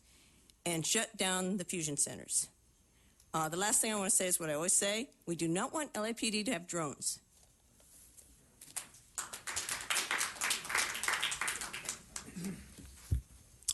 Good morning. My name is Kwasi Nkrumah. I'm the co-chair of the Martin Luther King Coalition of Greater Los Angeles. You know, this whole thing about SARS, first of all, it's always very subjective. Example, I think I mentioned the last time I was here, Martin Luther King Coalition had a commemoration of the 50th anniversary of the March on Washington about a year and a half ago. We did a little civil disobedience as part of that commemoration. We took arrests, which was part of the plan, and the arrests were for failure to disperse. When we got the notification from the city attorney's office, it didn't say failure to disperse from a rally. It said failure to disperse from the scene of a riot. A riot, according to Black's Dictionary, which is the basic reference for law interpretation in the United States terms, defines a riot as domestic terrorism. And so I have a real question still. We fought that. About 80 people showed up at the city attorney's office to protest that characterization of our activity, and they changed it on the paperwork, but then they informed us, well, it still stays on the record until a court expunges it. So I have a real question about whether or not a SARS was opened up not only on myself and the others who participated in that, but on other members of the Martin Luther King Coalition and most of the activist groups in town, because all of them have worked with us. And they're working with us, I would assume, could be considered consorting with the domestic terrorist if you put a rioting charge on me. If I was sitting behind a desk somewhere and was trying to determine whether this was a legitimate characterization of a SARS, and I saw that the charge was a domestic terrorist rioting charge, I would say, oh, well, this is a justified SARS, of course. So it's all very subjective. We've already gone through one reversal of Reconstruction in this country, and it was largely based on the use of law. So, thank you.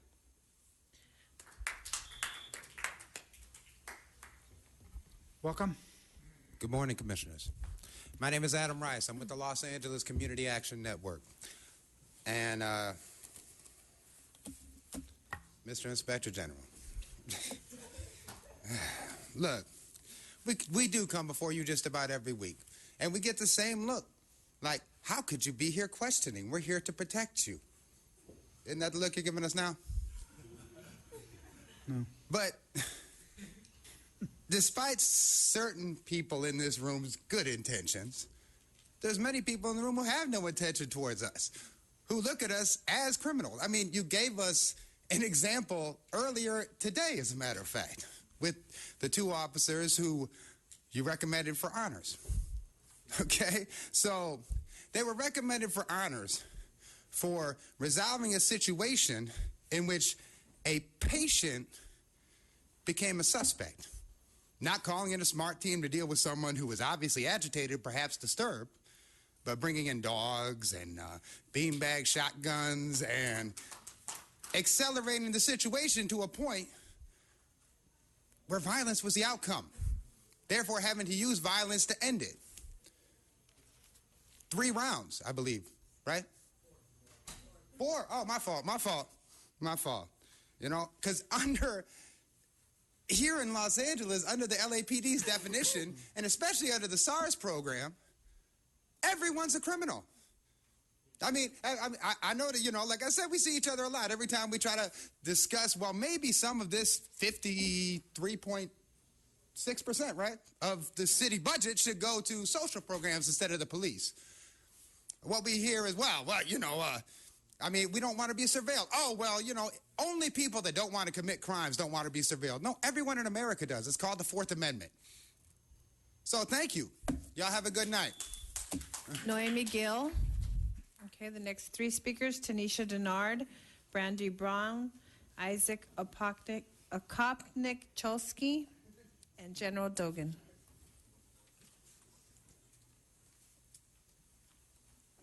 Good morning, afternoon, Good morning. whatever time it is.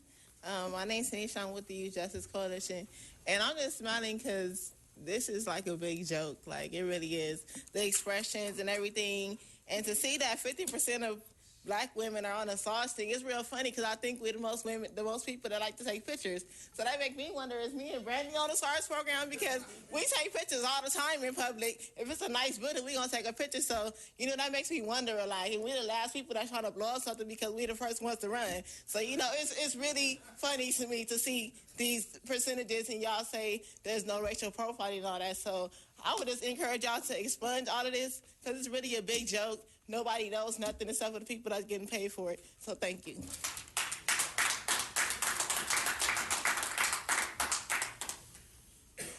Hi, I'm Brandy with the Youth Justice Coalition. And basically, like Tanisha just said, this is nonsense. I mean, I do take pictures all the time. So I really wonder now, now y'all really got me thinking, am I really up there? I take pictures of everything, my mama, everybody. So now I'm wondering, is she out here on this, anything? So, just please get rid of this BS.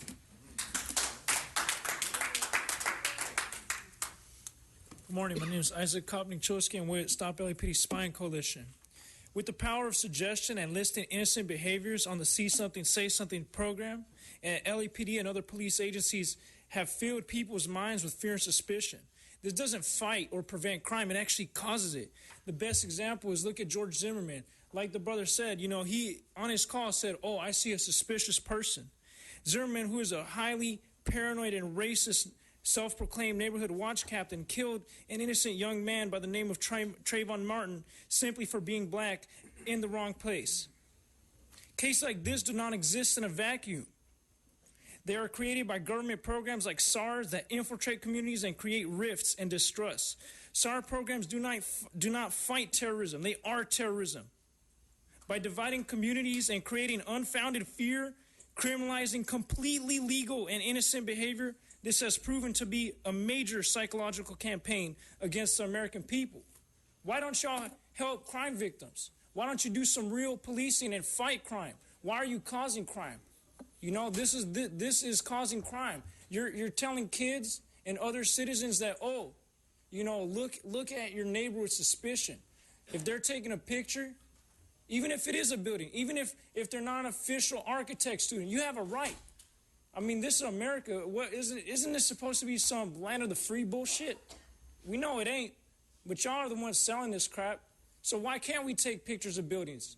We don't got to justify none of this crap. Everything, if it's not a law against it, why are you investigating it? There's this thing called official criminal investigations. If a crime committed, you do it.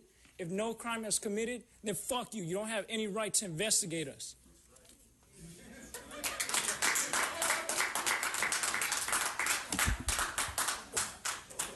I would say good morning, but it's a bad morning. In fact, it's a dark day across the city of Los Angeles for people of color, particularly black people. The Board of Police Commissions didn't always exist. It was founded because LAPD was corrupt, right? And it was created to ensure that they was doing their job of protecting and serving the people, right? And also, this board used to be all white males. We come a long way to only have 2 white males there now and 3 people of color. You got a Hispanic woman, you got an Asian woman, and you got a black woman, right?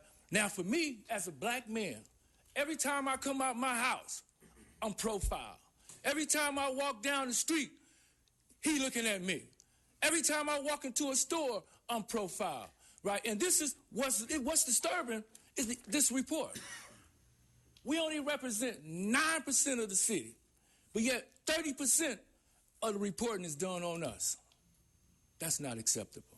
Now, I understand those two white guys over there, they ain't gonna feel me. They can't understand my pain, right? It ain't in them to understand it. But people of color, you supposed to.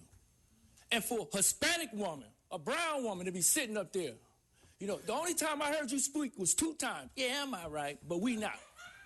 It's time for you to speak up and stand up. You've been too quiet on this. And all you women up there, it's time to speak up and stand out. You have the greatest time in history right now with all this stuff that's going on around the nation, all these shootings. Everybody's looking at Los Angeles. And you got the greatest opportunity right now to seize the time and do the right thing, to shut all this stuff down, right? You can make that example. And we're looking forward for you to do it. And we need you, sister, to stand up and be accountable. Thank you. The next speakers are Hamid Khan, Chris X, Alani.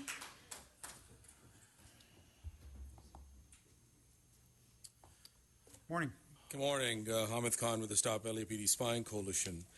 I'm surprised that, the conversation that just happened when Kay was bringing up these stats, because it says right here, page 3 of the audit that Alex Bustamante did, that blacks make 33 out of 109. That is 30%. Just do your math.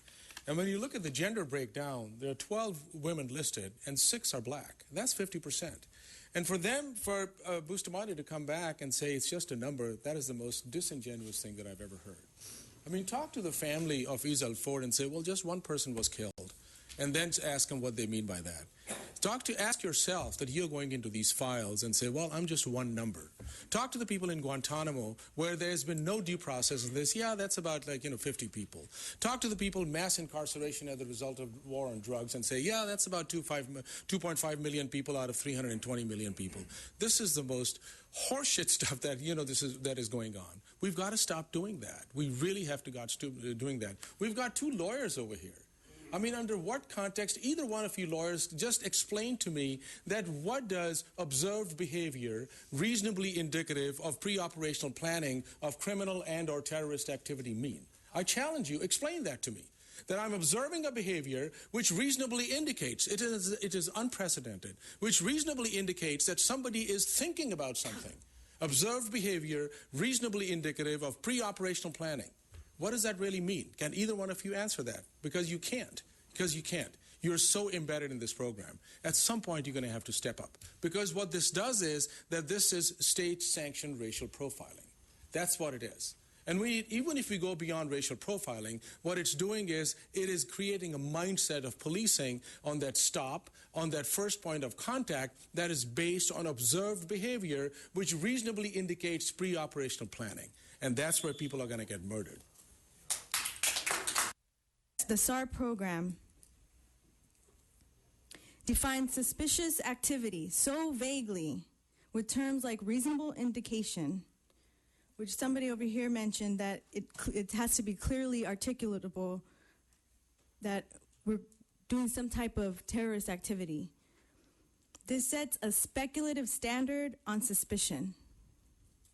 And I am in fear that I'm going to be deemed as a terrorist for the work that I'm doing.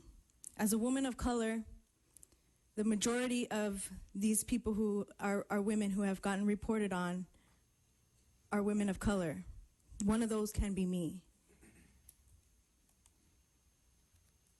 I just spoke with the Inspector General of the LA Sheriff's Department. And Bustamante, how can you look at a pattern without looking at the numbers? It makes no sense. Speaking with Max Huntsman about how he can use his powers to investigate our human and civil rights violations, I used you as an example of what not to be.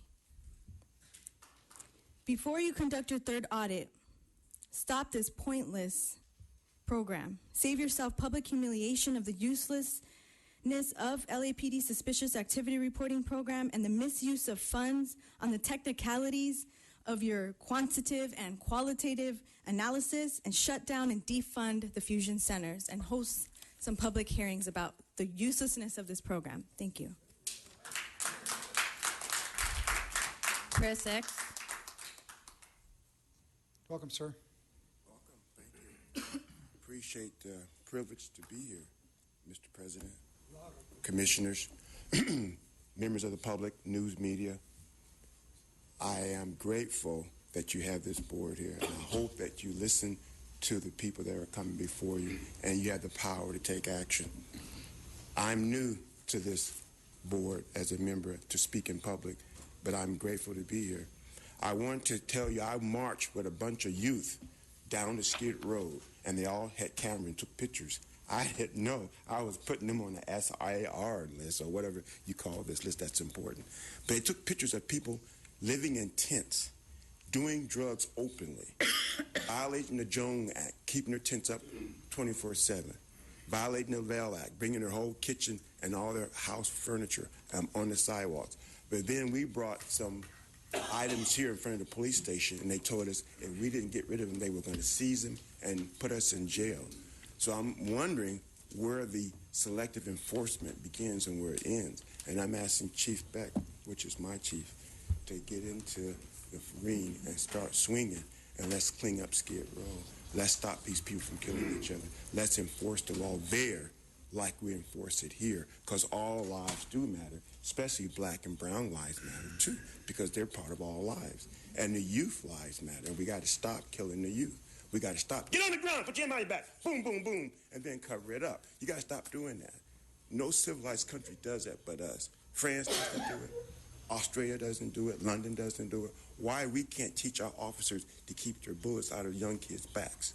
So I ask you to take what we're saying seriously. If you have the authority or the discretion to put some checks and balance in place, like the Laurie Gales lawyers said, let's do it. Let's be a country of democracy. Let's not just act like it. Let's do it. Appreciate it.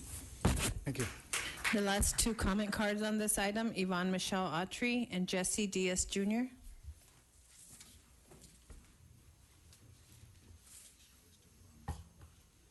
Thank you for giving me an opportunity to speak. You're a liar. I don't know how you live with yourself. I'm sure that the officers in the Rampart Division offer such bullshit as well. What I'd like to say first and foremost is that during the Tuskegee experiments, of course, the American government denied culpability in injecting those black men with disease. In the experiments perpetrated against our people and this willful and federally funded assassination and persecution and terrorism perpetrated against not only black people, people that still have their minds and the will and the desire to speak out and use our inalienable rights to speak, to organize, and to publish. You are afraid of losing power, and you are using the Homeland Security Anti-Terrorist Act to justify character assassination, which I experience every day, especially perpetrated against the most innocent people whose minds you cannot control. You think we are a threat, and you justify your authority to incriminate us, to terrorize us, to torture us, to experiment us on every given opportunity, and then you hire these liars to justify again the fact that you are torturing people who you cannot control in an effort in this new world order. Okay, that is the truth. There is a scripture in the Bible that says there are Jews who are in name only, but are really the synagogues of Satan. A right to stand is an acronym or synonym for a right to stand and kill any black person, person of color, who poses a threat to your authority, not just as white males. And I'm not anti-Semitic, okay? But in my building, every week, every other week, a black man goes out in a body bag. One Latino man, maybe possibly more, but they're people of color. And I like to also expose covert illegal experiments on women, okay? Yes, unwarranted gender reassignment, eugenics, breeding, sex slaves, yes, and the police know. Why have you taken so long in your DNA experiment? Thank you. Next. Who will it expose? Say that. And stop lying. Disgusting, and you know it.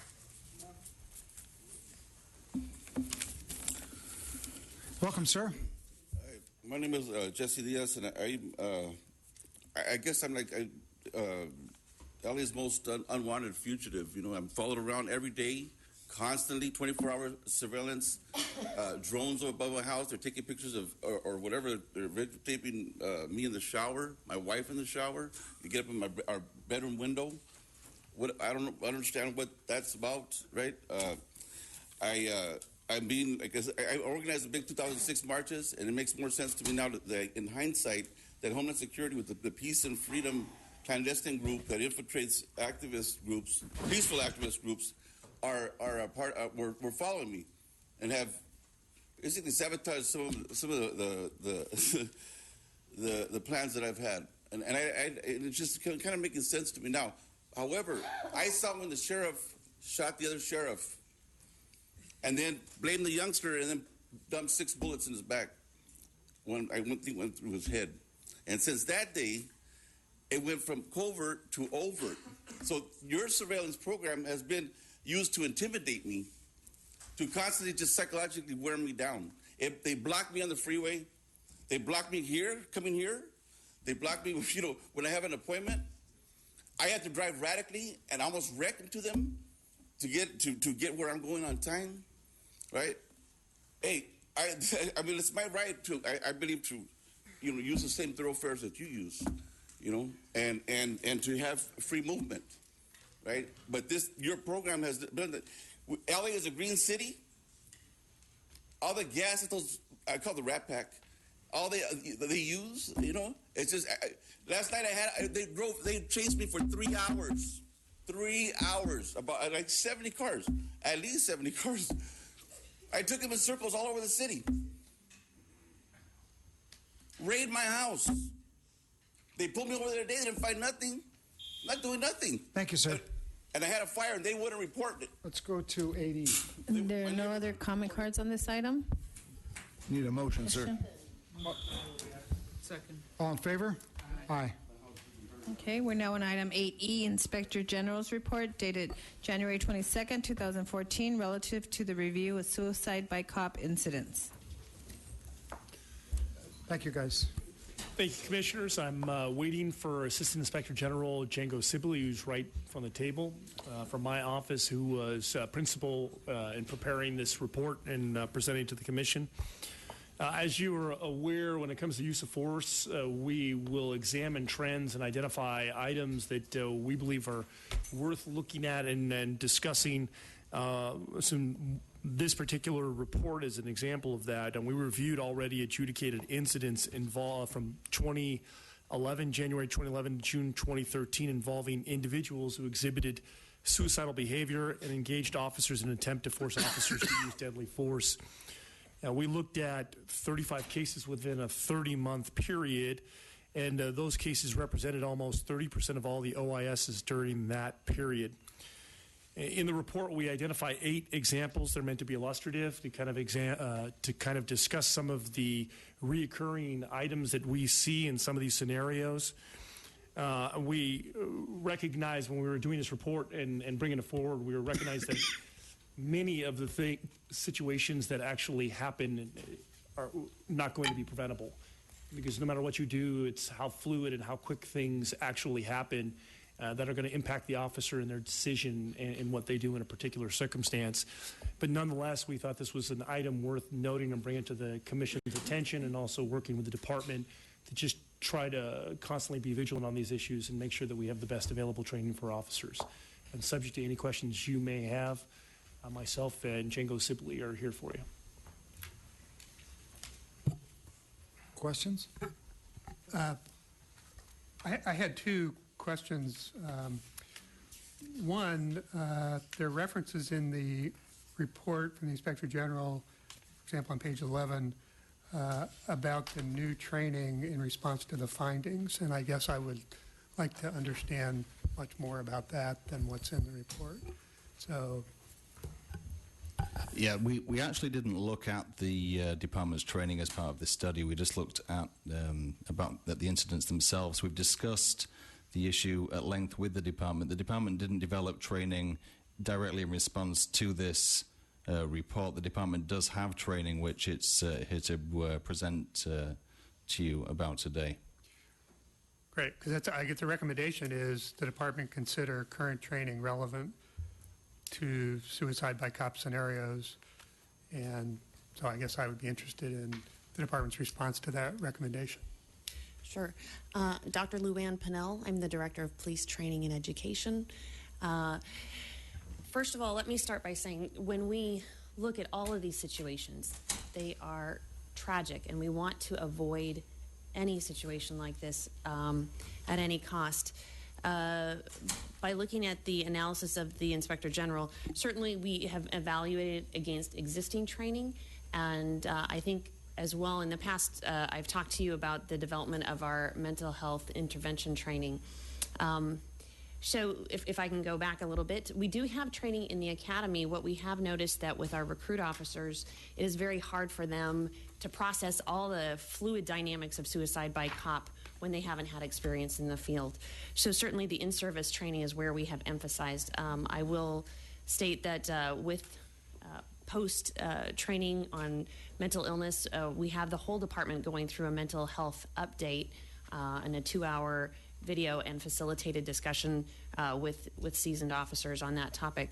But specific to suicide by cop, in the mental health intervention training, on the first day, we actually bring it up very quickly and we show a video of 3 scenarios very quickly within a minute. And we have shifted the focus onto what do you have? How do you assess what you have? The first one is a situation that is with an individual with probably schizophrenia. The second is a person with autism, and the third is a suicide by cop scenario. And recognizing that our officers have to evaluate in every situation. We don't want to preconceive what the situation is. On the second day of that training, we also do crisis communication training in conjunction with our partners at the Department of Mental Health and how to best train officers to de-escalate situations. And then we have another session that is specifically on the factors of suicide by cop. So to be able to balance that with the information that they have about crisis communication, we follow up with the opportunity to go through several rotations, and one is with the Force Options Simulator, where we're not focused on shooting but de-escalating. The whole point of showing the officers situations and how quickly they evolve is to recognize how they can use the skills that we're giving them to respond and de-escalate a situation. Right now, with the support of Chief Beck, we've discussed really laying a foundation where we can get this training to officers sooner in their career, probably within the first 3 years. So laying a foundation where they're getting that information sooner and then reinforced in multiple other ways in our training. I think the other thing that's really important to note is that training itself, because suicide by cop situations, people are significantly distressed. They are tormented and are responding in a way that is the worst case scenario for any of us. It's hard to imagine provoking police officers and waving guns at them. And we've had people even, tape a gun to their hand so that they wouldn't lose their resolve to present as threatening. So that's a hard place for any of us to understand. But what we are doing is working closely with the Mental Evaluation Unit and our DMH partners to look at people who have had past incidences with law enforcement regarding mental health crises, and to look at ways that we can divert and get them the services that they need. So anytime there is a mental health crisis, officers are directed to triage with the Mental Evaluation Unit. Ideally, we get a SMART team there. In some situations, they can resolve things through the triage desk, and then also through our partners at the CAMP program, Case Assistant Management Program, for those who are have had repeat contacts. The one other thing I would say is when I talked to the triage desk, and in this report, we're looking at the ones that resulted in an OIS, but I think it's important to recognize that our officers face these situations much more often than there are ones that result in a shooting, there are many that don't, and probably on a weekly basis, the triage desk reports that officers will call in and say that they've had people either threatening officers or other people and threatening and saying that they have a weapon when they don't, things like that. How about hybrids? How about when a taser is used instead? How about when a beanbag is used instead? How about hybrids between the two categories you described, an officer-involved shooting and... Well, when we looked at our number of mental health contacts, we've had roughly 13,000, I think, in 2013. I don't think they've finished up the numbers for 2014 yet. But out of that, we have roughly 2.5% uses of force complete, right? So So out of those 13,000 cases, so in this 3-year period, if you're looking at the accumulation of that, that's close, between 35 and 40,000 contacts with mental illness. It's important to note that some of these situations are not preconceived. People don't necessarily go into them wanting to result in suicide by cop, but out of the desperation of their situation, they might try to resolve that situation by forcing, and escalating that encounter. So we want to certainly train officers both to de-escalate, to use our DMH partners, get the services to people who can, and it's very difficult because many of the times our officers will get someone care, and then the mental health system is not able to provide them ongoing care for some of these concerns.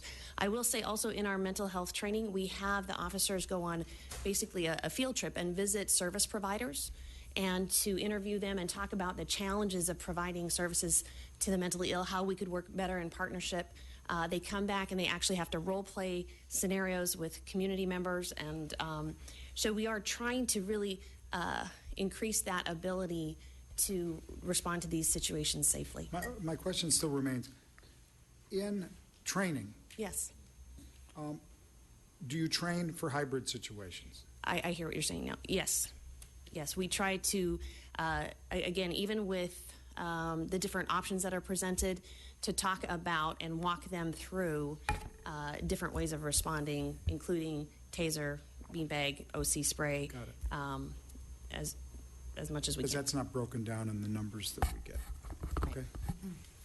I found this report really helpful, and also the appendix, the department response. It's helpful for me to understand the trends in the nation, because this is, as I thought the report noted very well, that this kind of incident is really tragic and traumatic for everyone involved, and so in the appendix, at least there's a 2009 statistic at the end that 36%, or nationally, and also with data compiled from Canada, it's determined that 36% could be OISs could be categorized as suicide by cop incidents, and so you've noted that there, at least in the past decade or so, there's a trend to identify these kinds of cases, and I imagine law enforcement agencies from really around the world are probably developing strategies to prevent or, like you said, de-escalate.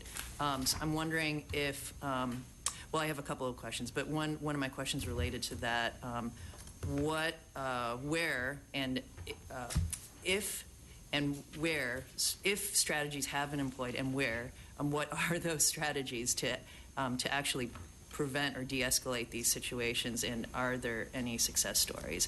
Because I think the report does a really good job of factually identifying those factors that might indicate incidents that might result in suicide by cop situations. And so what can we do with that information except just, train cops to identify those factors? What can they actually do?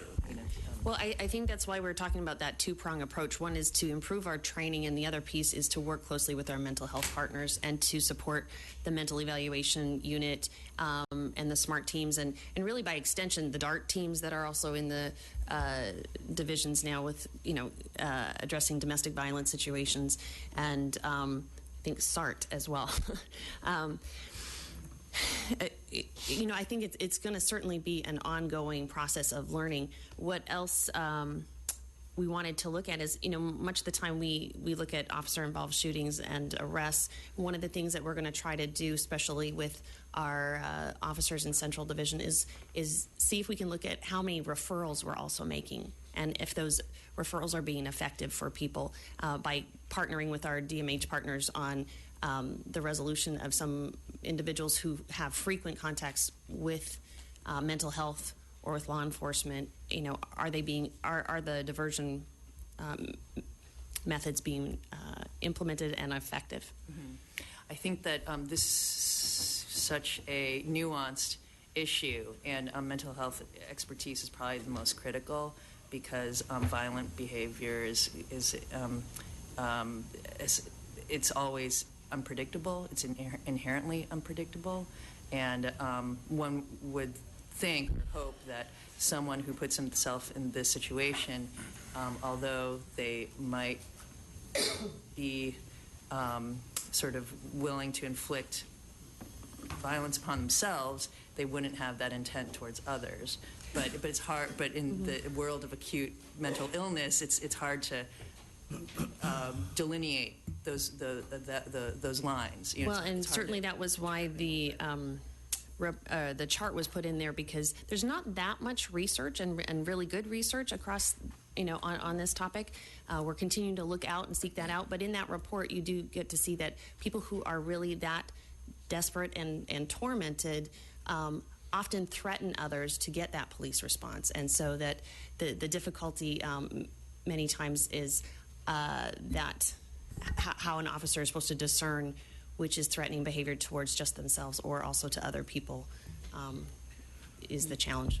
Right. Yeah. Right. Yeah. I mean, I'm in agreement, and and I also agree that I guess ongoing cross training with mental health experts, real mental health experts who are paying attention to this kind of issue. One more thing I would like to identify is that certainly within our mental health training, and also a significant part of the mental evaluation unit, is that they work very closely with the National Alliance on the Mentally Ill and families that come out of there, and we are really trying to work closely with families. This is many of these situations that were detailed here, families are calling because they're at a very desperate level. And so we want to work closely with families to say, how can we prevent, as much as possible, the best intervention is to prevent any of these incidents from happening by getting them the services that they need. Chief MacArthur. Good morning, Chief MacArthur. Special projects for the next couple of months. I think it might be helpful hearing some of the questions that are being asked if maybe the team, including the Inspector General, comes back and really outlines the things we are doing in training.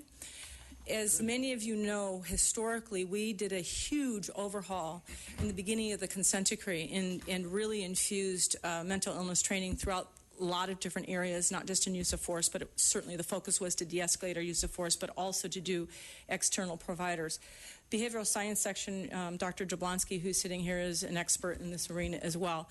And he also deals with the aftermath when officers are involved in shooting an individual who chose to die at the hands of an officer. So this is a huge multi-disciplined approach that we are trying to take as we continue to evolve our training. And we have a really good, outstanding 36-hour training that Dr. Pinnell and everybody, I think, at the table has seen and worked on. And I think it would be beneficial to you because then we could answer some of the questions. What are we teaching the officers?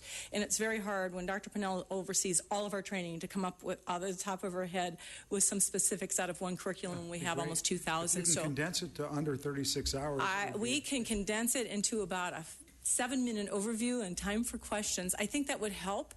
Because we also, and the other representative not at the table today is OSO, who has a mental evaluation unit in there. So I would like you to see the collaborative efforts, if you don't mind, and we can bring some of our external partners potentially too. But if you could give us maybe 2 months to put that together, working with the Inspector General, and I think you'll be very pleased and we can be a little more specific to the questions. Can I make a request that is that might be included in part of this just information? Because I'm interested in knowing if there are statistics kept on the mental health evaluation units, yes, and how many times they've been able to de-escalate and avert a suicide by cop incident. We'll work with Chief Basinger on that and Chief Albanese on that, and we can probably do because I would request that the lieutenant in charge would come down with us and speak to you also. So yes, we can provide all of that. We do have one public comment card on this item. We have Mr. Ted Hayes.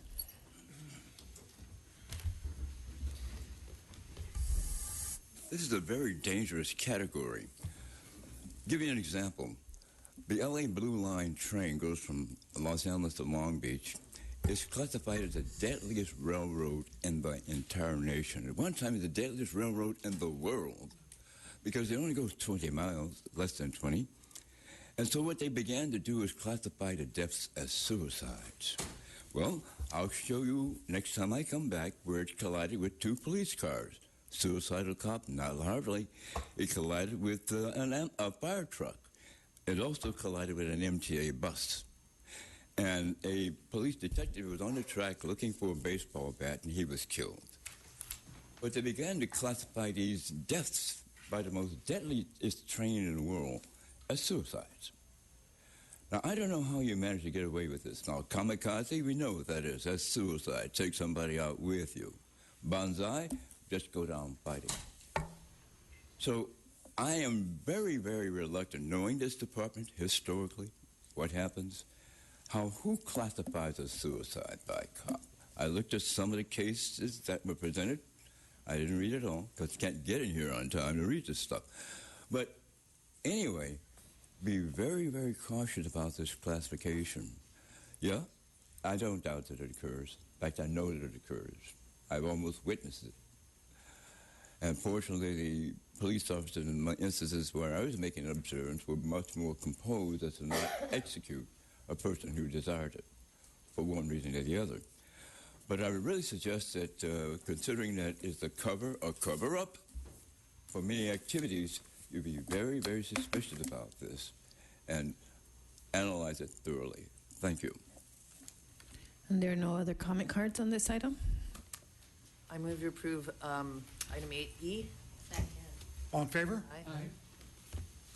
Thank you. We're now on item number 9, public comment. We have 12 public comment cards. We have Mr. Herman, who's not present, followed by Michael Garland, Thank you, guys. George Papas, Teru Williams, and David Bush.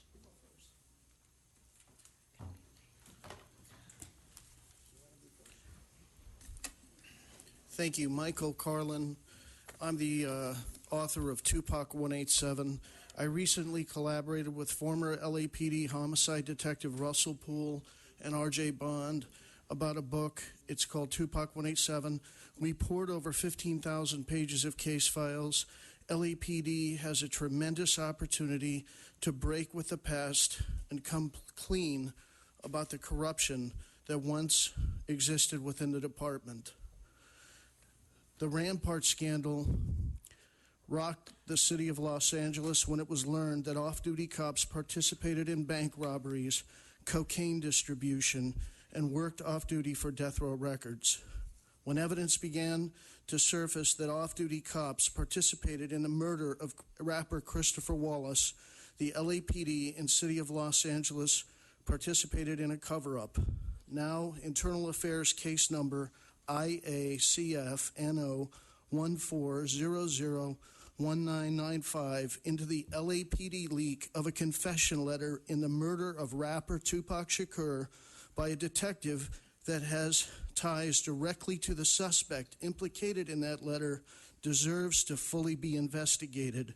Los Angeles has the best leadership ever assembled with Eric Garcetti, Mike Fuhrer, and Ron Galperin. Police Chief Charlie Beck has been part of a transformation inside of the corruption of Los Angeles, and he's been cleaning it up, but he needs to continue to clean out all of the residue of the Rampart scandal. Los Angeles Sheriff Jim McDonnell is also a no-nonsense partner in uprooting corruption. Now I'd simply ask that the City of Los Angeles and law enforcement treat the murder of rapper Tupac Shakur and Christopher Wallace seriously by appointing someone that, as a lead detective, that doesn't have ties back to the lead suspect in these murders. Thank you.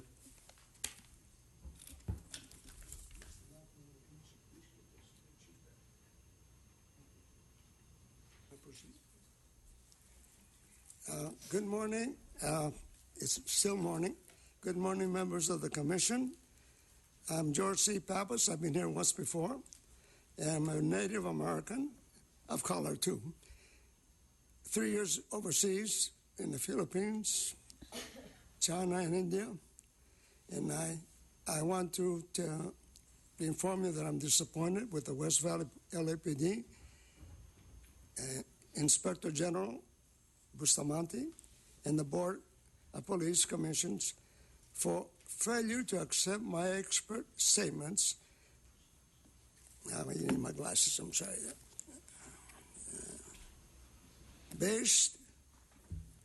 on factual observation from her accident date, November 25, 2000, and abduction or disappearance, October 13, 2014, to the present. I'd like to say there's a sign outside that you mentioned children. Children are abducted. Children are exploited. That also happens to adults who do not have their full mind control. In Greek, it's called lack of brains, but you call it insanity. I condemn you for supporting the Mexican unarmed invasion of the USA, and I gave you a brochure where we're spending millions of dollars to send Mexican kids, their telephone to their home, and we'll give them an expensive gadget in their hands, $600. I don't have one, and I don't want one. Thank you very much, and I appreciate that you review my problem and give me a response, sir, in writing. I deserve your response in writing, as I'm a citizen and I have performed my duty. Next.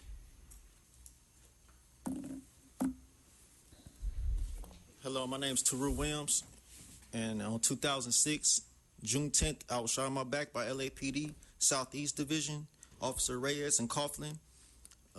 My friend was also killed by LAPD. His name was Damon Jackson. I would like the information on my friend that was killed on the bus. He was taken into custody. He was confronted by officers. I'd like more information on my friend as well. I would like the information on Ezell Ford. I would like to know about my investigation. Mr. Bustabasti, Mr. Inspector General, please, I would like the information on my case, Damon D. Jackson, Ezell Ford. I would like to know how many people are killed by the LAPD every day. I know it's more than 600 people because my friend's name is not on the list. My other friend's name is not on the list. How many people are being killed? I would like to know. I would like the information on my case and other people that has been brutalized by the police. I know you guys are good people, but please help me get justice because I know you guys are for justice, and I want to make sure you guys are for that. If not, we need to find more people that's going to be on this board that's going to uphold justice because obviously justice is not being done. When you have people just being loud on the bus, getting their lives taken. If you're going to get your life taken, it should be because you have committed a crime to have your life taken, not because you're getting loud on the bus, walking down the street. You should not have a bullet in your back like me. I have a bullet in my back, and I didn't even commit a felony. And I would like information on my case. Please tell me what happened to these officers that shot me in my back. Did anything happen to them, or did they get promoted? Or they're captains now? Please let me know what's going on with my case. Thank you. I would like to file some more of these. How many of these do I have to file out? Complaint forms. Y'all need more. Because obviously y'all ain't got no more in your headquarters.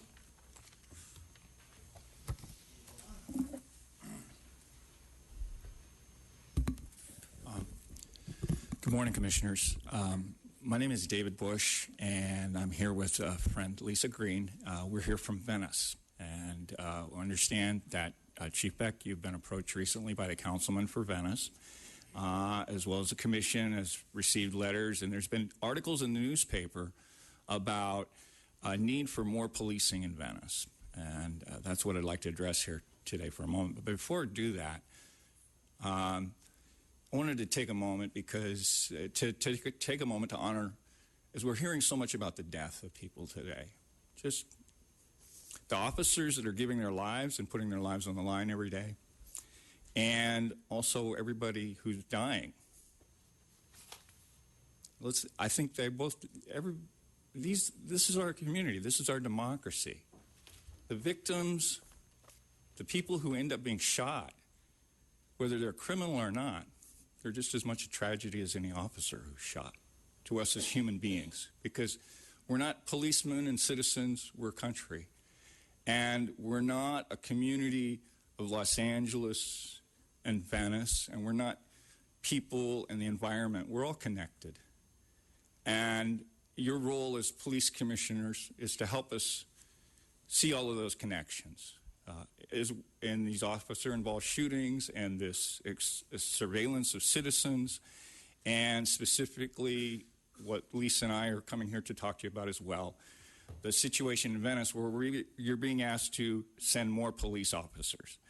And the truth is there's probably no place in LA where things are so obviously directed towards making these connections than in Venice. Venice is one of the most culturally creative and culturally important communities in Venice. And there's a little place south of us that's considered very smelly, Thank you, sir. very wet. It's called Baiona Wetlands. It's a cultural wetlands. We need to preserve it, and we need to preserve Venice. And I'm sorry I took up my 2 minutes thinking about people who've died. Okay, the next four speakers, Lisa Green, Yvonne Michelle Autry, Darian, and Kwasi Nkrumah.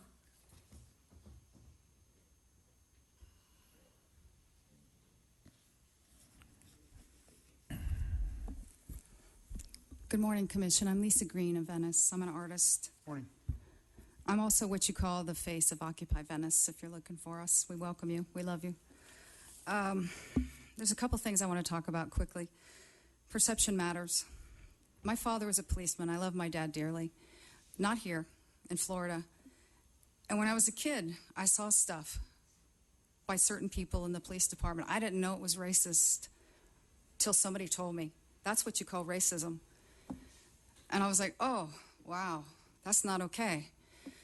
I have to tell you, sometimes psychologically, we say things to ourselves, it doesn't exist, and we start to believe it. Racial profiling does happen. It doesn't happen all the time, but it's happening in our country. It's been happening since it was founded.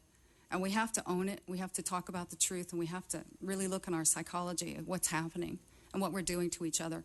Because we're one race, humans, on one planet Earth. So please, look inside yourself. We have to acknowledge it, we have to address it. I also am against violence. I believe in peace, not war.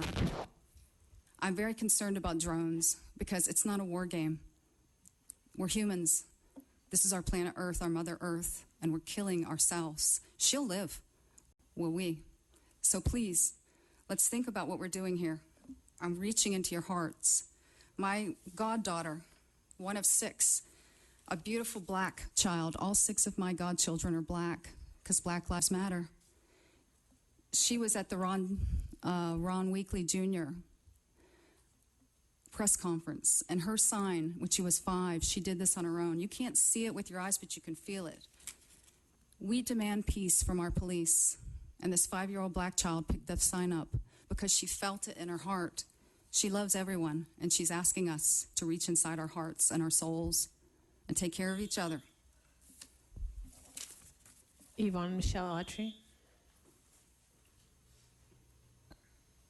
Yes, when we speak in defense of our race community, we're usually labeled Muslim, hateful, Egyptian, terrorist.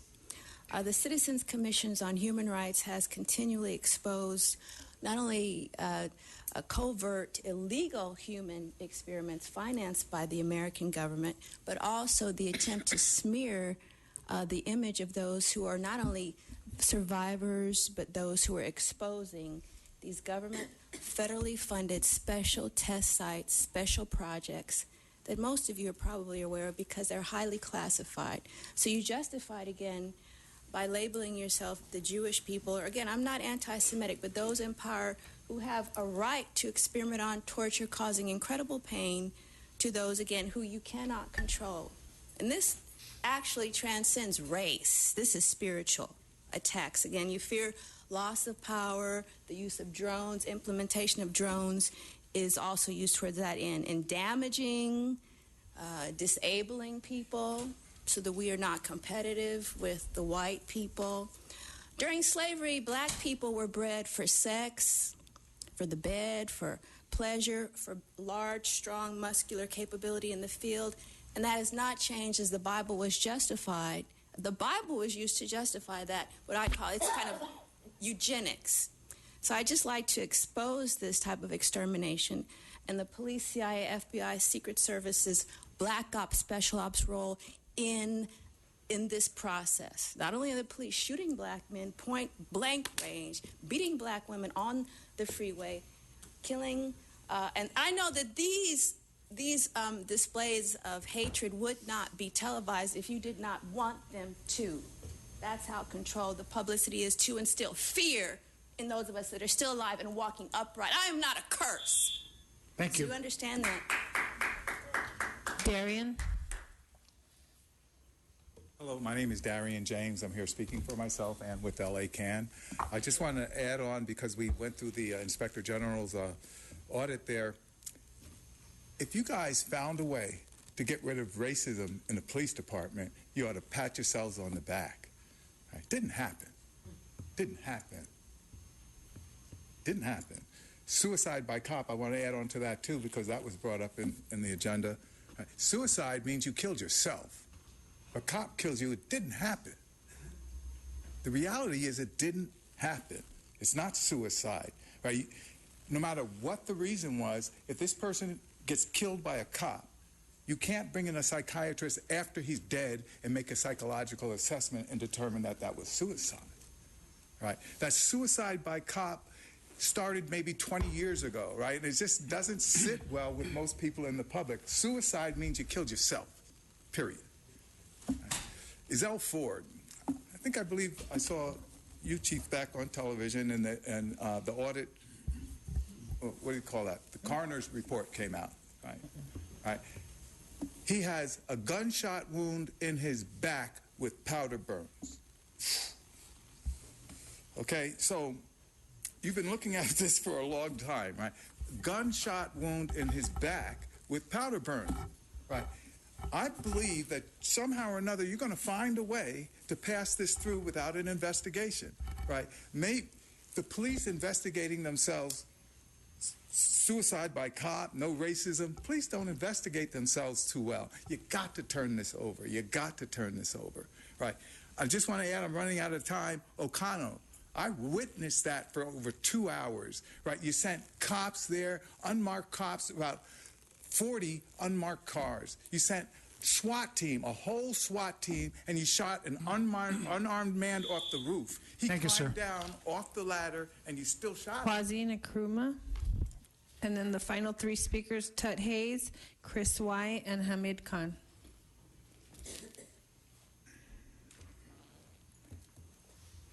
I mentioned that some of us who discussed it indicated it was serendipity for me to go to jail and recognize that the police were violating our constitutional due process rights.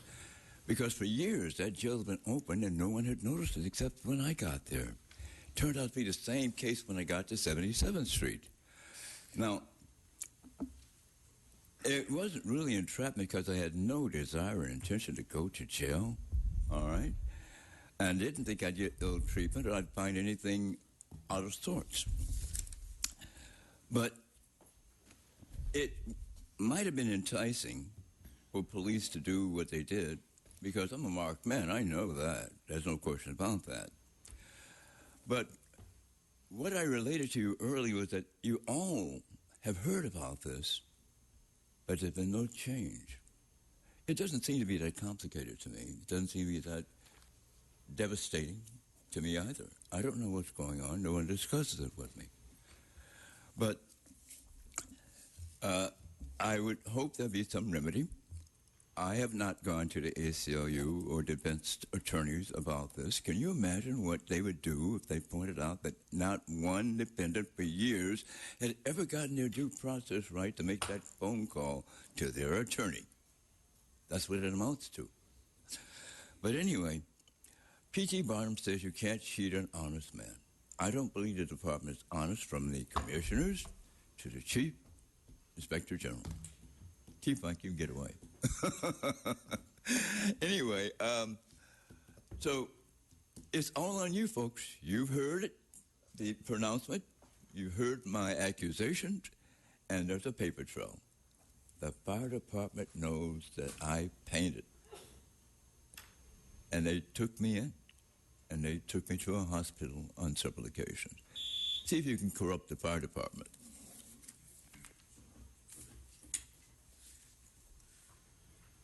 Hello, Hamid Khan with the Stop LAPD Spying Coalition. A lot of conversation today was quite telling about what is the legacy that this commission is going to leave.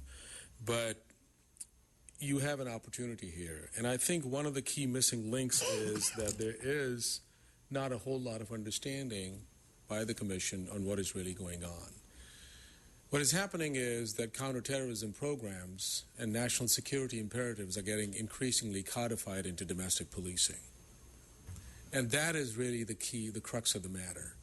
And as a result of it, what we are seeing is that concepts like intelligence-led policing become a smoke and mirror that violate our constitutional rights. Speculative policing becomes legitimized. Behavioral surveillance becomes a standard. Reasonable indication becomes the enforcement standard. Pre-operational planning becomes a determinant to speculate these things. These are not just, coded words here and there, but they are very loaded. And unless the commission fully understands the depth of these things, what we are seeing is increasingly, in essence, that the whole standard of innocent until proven guilty is being turned on its head, because now we are guilty until proven innocent. So you have this opportunity. The Stop LAPD Spying Coalition has reached out to you. We want to come and make a presentation. We want to show you the evidence. We want to show you the research that has been done by the National Academy of Sciences, Engineering, and Medicine on the concepts of data mining, on the concepts of behavioral surveillance. We have shown you, we'll show you what the U.S. Senate has done. We've shown you that a lot of research that has gone into this thing. So if you really, really are serious about it, we want to come and do that. But the call is really yours, because this is your time to leave either a legacy that stops this thing, or get serious about it, or just remain a rubber stamp about it. So thank you. Chris, why?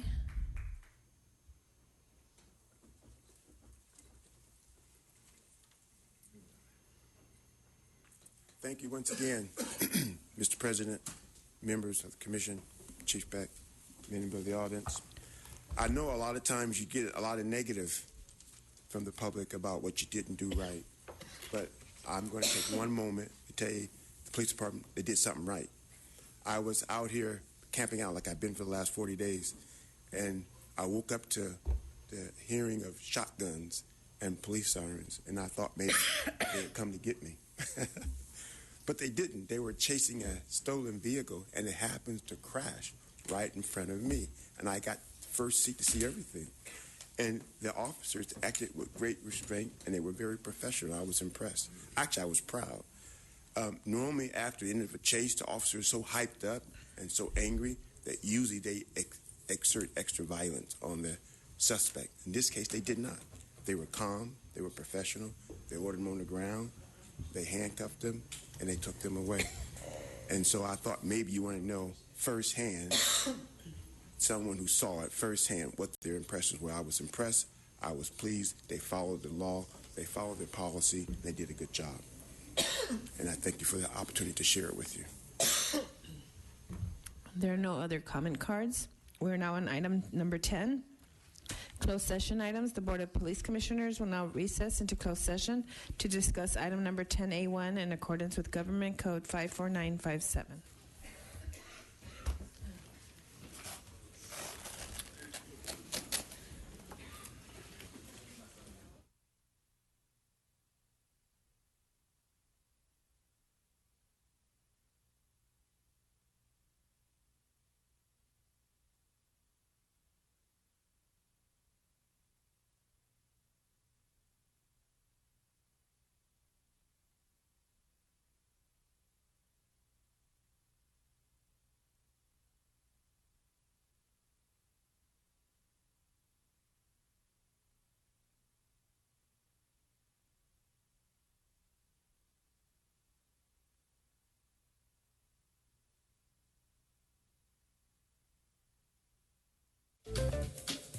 Hi, I'm Shannon Lamert Park. You're watching LA City View, Channel 35, our city, our channel.